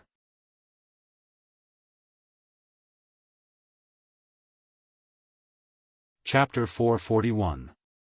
A few days later, Lu Shi left with 20 sets of glass tea sets. Jiang Pengji saw him off outside the city. "Lanting, you're 16 years old this year. Have you ever thought of revealing your true identity?" Lu Shi looked at Jiang Pengji, who was riding on White's back, and said, "I'm not asking you to restore your identity now. I just want you to reveal some information to those close to you, in case they can't accept it. It's better to be prepared, just in case." Jiang Pengji thought about it and said, "This matter doesn't have to be rushed." "Oh?" Lu Shi did not understand. Jiang Pengji said, "Huayu knows that I'm a girl. He's already accepted the most stubborn part. What's there for me to be afraid of? As for Xiaoyu and Wenjing, TSK, they're not blind. In a year or two, I think a simple disguise won't be able to hide my daughter's characteristics. Let them suspect it themselves. It's better for them to discover it themselves than for me to say it myself." Jiang Pengji was clear about her own body. She had already evaluated Lu Shi's body. She concluded that it would be too difficult to rely on binding to make her chest flat-chested in the future. She couldn't possibly say that she had developed chest muscles, could she? After thinking about it, she decided to restore her original identity when her power was slightly stronger and she conquered the whole of Fengyi County or even Wanzhou. Even if Lu Shi hadn't reminded her, Jiang Pengji had the intention to slowly reveal her intentions. Her chest was slowly beginning to develop. It was too uncomfortable to continue binding. In order to release her cleavage and to breathe smoothly, she had to speed up her pace and build her power. Lu Shi saw that she had her own plans and felt reassured. The father and daughter exchanged a few words, then he asked the horsekeeper to set off. "Let's go." Watching Lu Shi's carriage disappear from her sight, Jiang Pengji patted White. The beautiful little girl carried her back to the city. The horse's hooves stomped on the ground. It was as fast as lightning, stirring up a cloud of dust. While Xiangyang district was still under rapid construction, the outside world was already in a mess.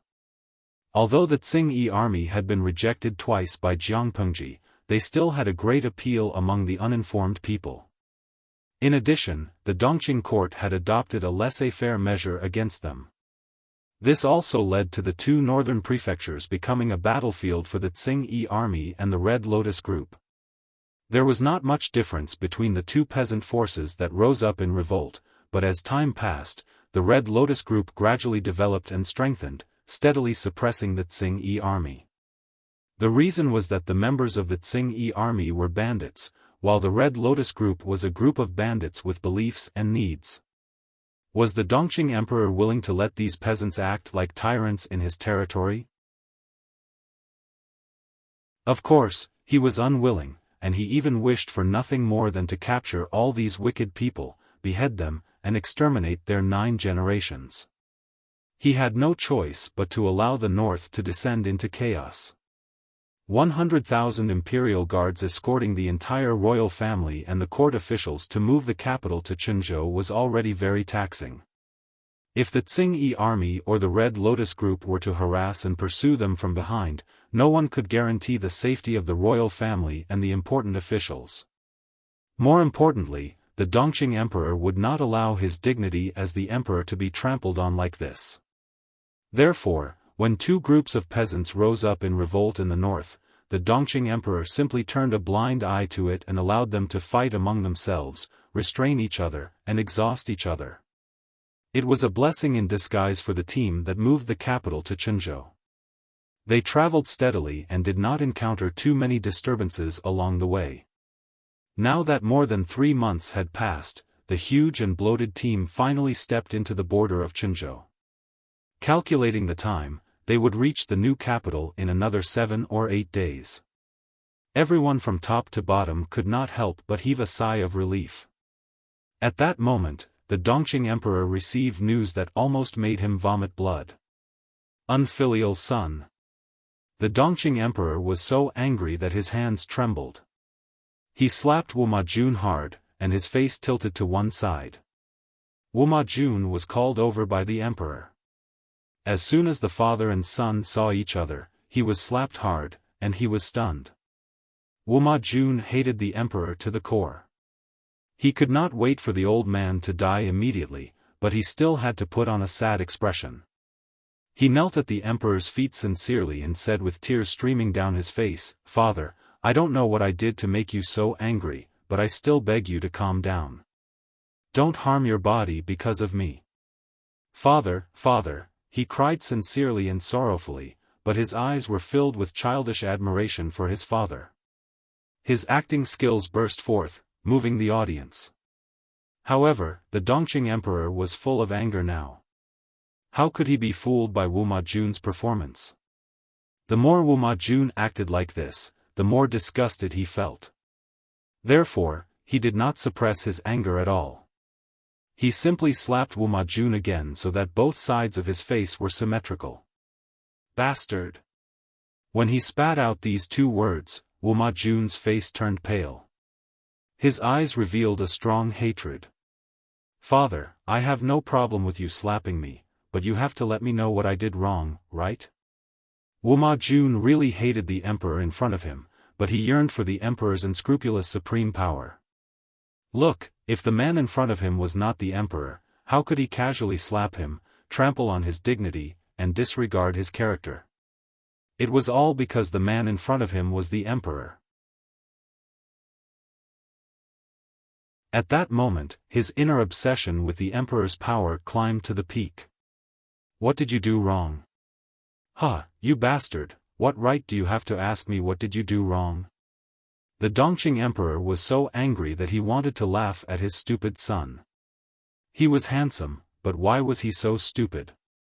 Did he really think that he was the only smart person in the world? Let me ask you, why was Prince Changshu able to take my transfer order and leave Zhangzhou with his troops to Qinzhou? This man has the ambition of a wolf. Are you blind that you didn't see it? Once he shed all pretense of cordiality, both you and I will die without a burial place. Without the emperor's decree, Prince Changshu would not have been able to pass through all the checkpoints without losing a single soldier. The sun in front of him really made him feel cold. Wu Majun's expression changed. He thought of something and asked in surprise, "Uncle, you brought your troops out of your fief?" The Dongqing emperor laughed coldly. Yes, 150,000 soldiers and horses were only 2 days' journey from here. If it weren't for the fact that I had a lot of trusted subordinates who kept an eye out and sent this matter to me as quickly as possible, would I have to wait until the day my head falls to the ground to find out what kind of good things you have done behind my back? Wu Majun's face turned pale. Father, I did not do this. The Dongqing emperor was furious. He lifted his foot and kicked Wu Majun's heart. Bastard, how dare you quibble? He had obviously used his strength to kick his son until he fainted. The Dongqing emperor took a breath and calmed down a little. He raised his hand and asked the medical officer to examine Wu Majun. Perhaps because he had been too angry recently, the wrinkles on the emperor's face became more obvious and made him look older. Jun, don't be sad. I will give you children in the future, many, many children. The emperor sat on the side of the bed and looked at the pale-faced woman lying on the bed. Her originally beautiful face was now pale and weak, making one feel pity for her. He comforted her, "You're a fool. Why didn't you discuss such an important matter with me?" Hui Jun turned sideways. Her tears flowed silently. She looked very pitiful. Her eyes were misty with tears. She looked at herself and said, "You and the fourth prince are father and son. I am just a stubborn person. No matter how deep my relationship with your majesty is, how can it be deeper than the relationship between your majesty and the fourth prince?"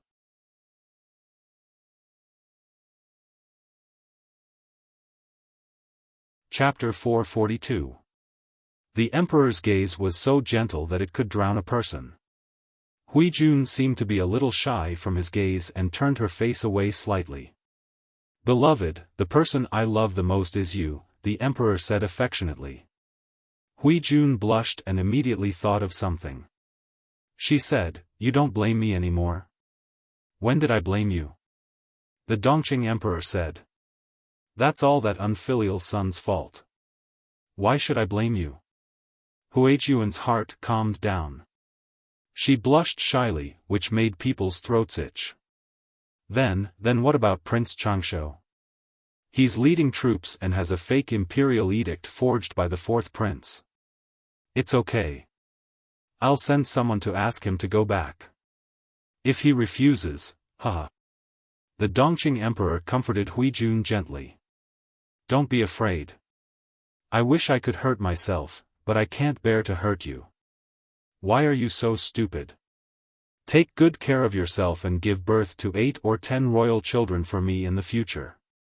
Hui Jun was extremely shy when she heard this. Of course, she was laughing non-stop in her heart. She would rather give birth to a pig's child than this disgusting animal in front of her. Looking at the emperor's back as he left, Hui Jun, who was originally weak, snorted coldly and fell asleep on her side. When the earthquake in Shangjing happened, Wu Majun asked her to find a way to get the emperor's private seal. She used all kinds of excuses to delay it for more than a month. She would be distracted from time to time in front of the emperor, her eyes filled with struggle and pain.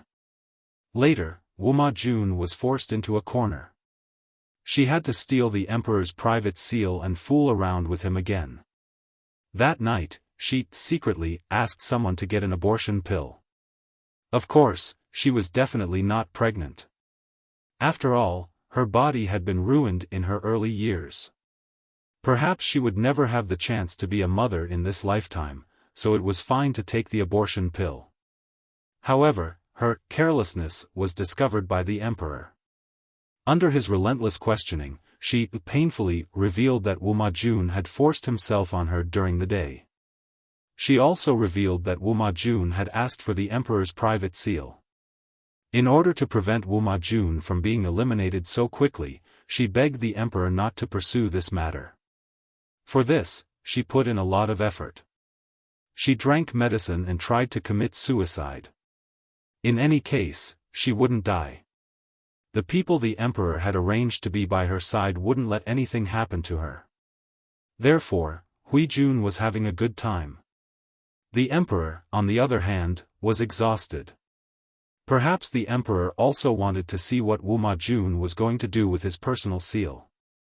Perhaps her pleading had worked, so he had been holding it in for the past few days.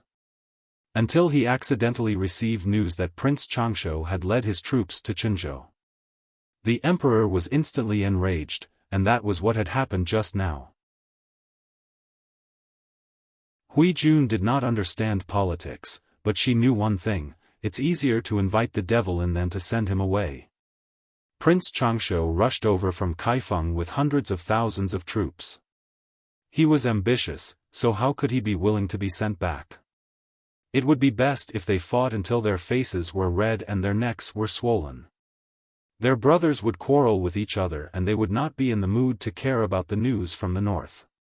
She would find a way to kill anything that could threaten her Lang Jun in the cradle.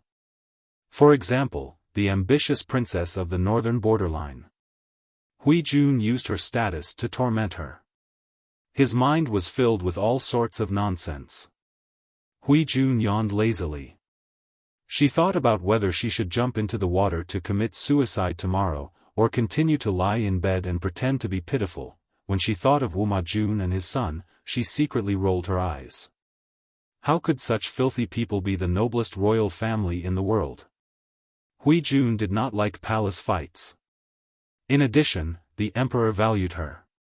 He slowly arranged for more and more confidants. The conspiracies in the harem could not be used in front of her. However, as an arrogant and pampered imperial concubine, it did not mean that she would not cause trouble for others. It was boring on the road. Bullying the emperor's beautiful concubines and the old and faded empress became her daily routine. Bring me the bronze mirror. Hui Jun had just fallen asleep when she thought of something. She ordered the palace maid to bring the bronze mirror. Her body was getting healthier. In order to maintain her sickly appearance, she did not torment herself into a serious illness. Instead, the palace maids around her fell ill one after another. She opened her watery eyes and saw that the woman in the mirror was still as beautiful as ever. She sighed faintly. Why was there such a stunning beauty in the world? Daily Narcissism, 1/1, completed. Hui Jun was not a person who paid much attention to her appearance. However, she faintly realized that such a perfect body had something to do with her Lang Jun. What kind of method could make a person with average looks become a beauty that could cause the downfall of a city? Hui Jun felt that this was probably the method of a deity. Thus, she slowly began to pay attention to herself in the mirror. She compared herself in the mirror with the one in her memory. Gradually, she developed the habit of looking at herself in the mirror. She enjoyed it very much. Wuma Jun's injuries were serious. He was unconscious for most of the night. The medical officer used the best medicine to pull him back from the gates of hell. Seeing that Wuma Jun had woken up, Lu Huan heaved a sigh of relief. "Husband, you're awake." She was only 13 years old. Her figure was petite and weak. However, her belly was very big. It was only 5 months, but her belly was bulging like a balloon. It was as if she had been pregnant for 8 or 9 months. It made people feel heavy just by looking at her. If an ordinary woman was pregnant with such a big belly, her complexion would not be good. However, Lu Huan was different. Her complexion was getting better day by day. Even her footsteps were lighter. Many servants secretly suspected that there was a problem with the 4th imperial concubine's belly. Could it be a fake pregnancy? Before this ridiculous rumor could spread, Lu Huan had already dragged the person out and beaten him to death. She was pregnant with the precious royal grandson. Who said that it was a fake pregnancy? Wu Majun woke up and looked straight up. He did not say a word. However, deep in his eyes, a thick and dense hatred was brewing. "Husband, drink some ginseng soup. I personally brewed it for you." Lu Huan tried hard to fight for Wu Majun's love. Unfortunately, this person did not touch her except on their wedding night. She knew that Wu Majun still had that B*tch, Huijun, in his heart. Get lost. Wu Majun raised his hand and knocked the bowl of ginseng soup to the ground. His face was ferocious. His eyes were bloodshot. He looked very terrifying. In the north of Dongqing, it had become a battlefield for the Tsing-Yi army and the Red Lotus group. The people were mourning. Only Xiangyang district had become a pure paradise. The construction progress was getting faster and faster. The entire district was full of vitality. The forces in the south of Dongqing were even more nervous. Prince Changshu did not obey the imperial edict and refused to return to his fief. His ambition was obvious.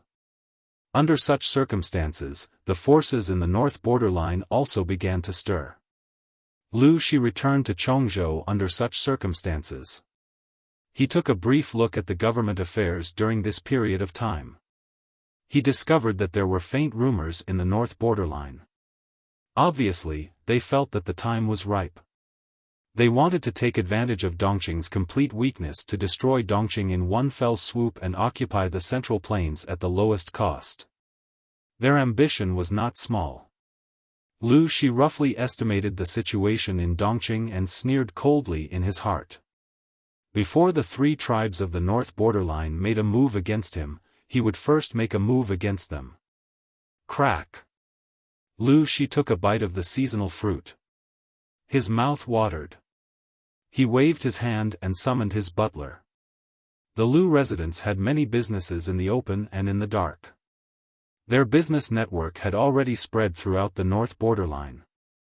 This was an invisible intelligence network. Before the outbreak of chaos, he wanted to make a fortune. Otherwise, when the north borderline completely declared war on Dongqing, such good business would be rare. Thinking of the 20 sets of exceptional treasures, Lu Shi's smile grew wider.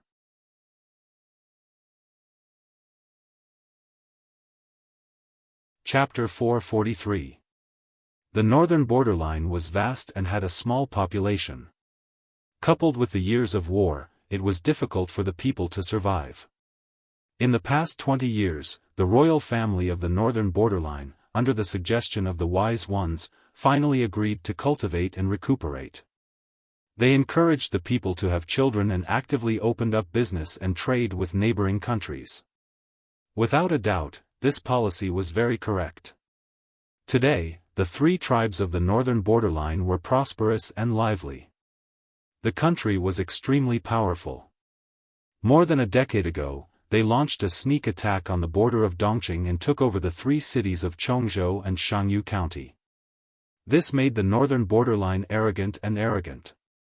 They even thought that they had the absolute power to enter the central plains.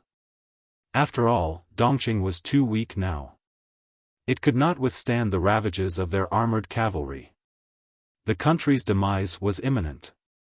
The wise ones of the northern borderline realized this and hurriedly beat them down. Only then did they manage to suppress the impetuousness and arrogance of the northern borderline. In recent years, Princess and Yaina had interfered. Dongqing's political situation had become more and more chaotic. The country's power had plummeted. In the eyes of the northern borderline, Dongqing was already in the bag. As soon as their king of the northern borderline gave the order, they could mobilize their troops to attack Dongqing. Under such circumstances, the king of the northern borderline could no longer hold back his pride. The king's authority was getting stronger and stronger. Until now, the wise one's honest and harsh words had aroused the king's disgust. This impetuous and arrogant atmosphere affected the entire northern borderline from top to bottom. Wu Liba, the strategist of the northern borderline's wise ones, seemed rough and rash, but he was actually a meticulous strategist. He realized the hidden dangers of the superficial arrogance in the northern borderline. He had advised the king of the northern borderline several times. No matter how weak Dongqing was, it was once one of the top 5 in the Central Plains.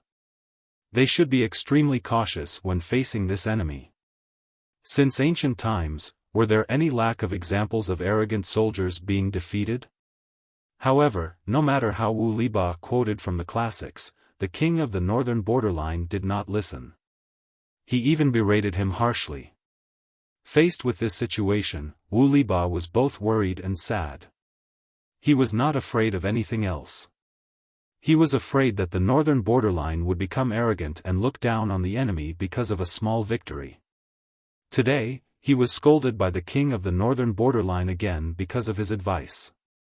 He hoped that the king of the northern borderline would order an order to restrain the excessive extravagance of the subjects and the exaggerated status of showing off their wealth. He pointed out the shortcomings and spoke generously, but the king of the northern borderline did not accept it. Wu Liba sighed. This was not a good thing for the north borderline, but he could do nothing about it. He couldn't tell when it started, but this demonic wind and evil qi had spread throughout the entire northern borderline. Filled with rage, Wu Liba returned home, exhausted both physically and mentally. A few female slaves came forward to serve him. He waited for a long time but did not see his wife. His thick eyebrows were tightly knitted together and his eyes were filled with undisguised unhappiness. He really looked down on this crude and uncultured wife of his. However, this marriage was fought for by Wu Liba's elders. Because his wife's maiden family ran a trading company, their wealth was well known in the northern borderline. When he marched to war, he needed the help of this generous wife to supply his rations. On account of this, Wu Liba felt that he could still tolerate this wife. However, men, especially men from the northern borderline, which one of them didn't want a shrewish wife to be gentle to them? This was a thought that even Wu Liba could not avoid. He had a strong desire to possess and control his wife. If he returned home one day and did not see his wife, Wu Liba's mood would become very bad. The northern borderline did not value a woman's chastity. There was no such thing as loyalty between husband and wife. If the wife was not satisfied with or did not like her husband, she might turn around and have an affair or keep a gigolo. Wu Liba believed that he was well versed in the culture of the Central Plains. Of course, he could not accept his wife climbing over the wall to find a man. Whenever his wife was not within his sight, Wu Liba could not help but worry that she was fooling around with a gigolo. He was in a bad mood and asked the female slave in a gruff voice, "Where did Madam go?" The female slave replied with trepidation, "Madam went out with a few other noble ladies. She will be back in about 4 hours." Hearing this, Wu Liba's mood became even worse. He snorted angrily, "Lead the way, let's go take a look."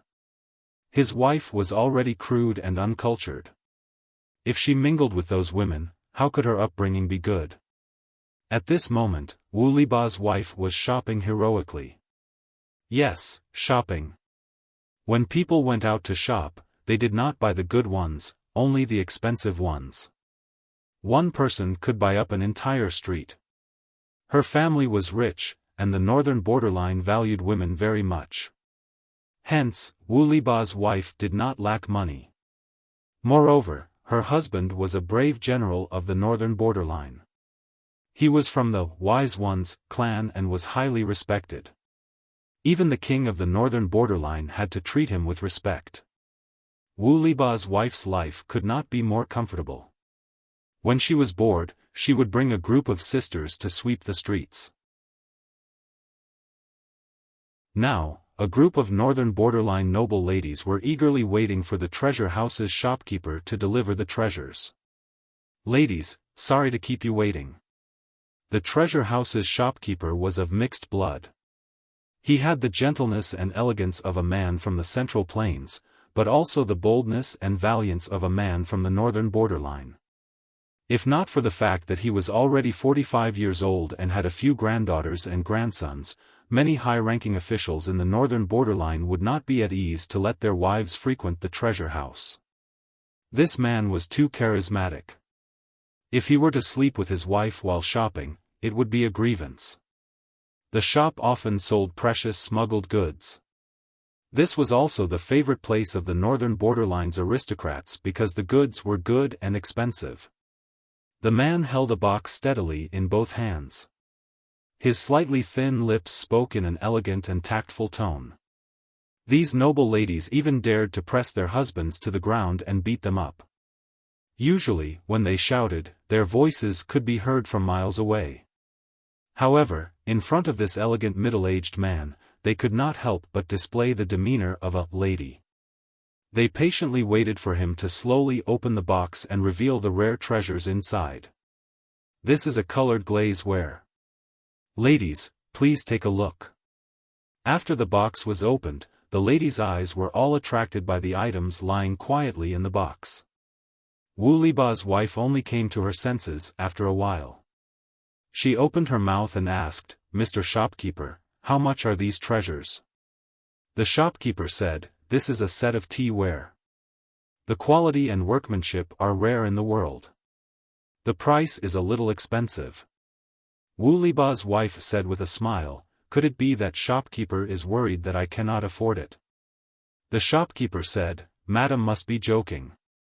Madam's family is rich enough to rival a country. Everyone in the Central Plains knows that. How could Madam not be able to afford it? Even if you really cannot afford it, for Madam's sake, this set of treasures should lower its price and beg you to take it away. A treasure should be matched with a beautiful woman. Only a beautiful woman like Madam can bring out its value." Madam Wu Liba's cheeks reddened. The smile on her face grew brighter. Shopkeeper is really getting better at talking. There was no woman who did not like to be praised. Madam Wu Liba was even more so. Although the other ladies were not as rich as this one, they were also extravagant. They hurriedly inquired about the price. The shopkeeper's eyelids narrowed slightly. He said gently, "This set is of above-average quality. It is not considered the best. Therefore, it is only sold for 25,000 strings of coins, 25,000 strings of coins?" This price made many of the ladies hesitate. It was not that they could not afford it, but they felt that it was slightly expensive. You're tuning in to the Xiaofan's Wuxia Tales YouTube channel. Don't forget to subscribe and join us on this journey to catch the most captivating stories.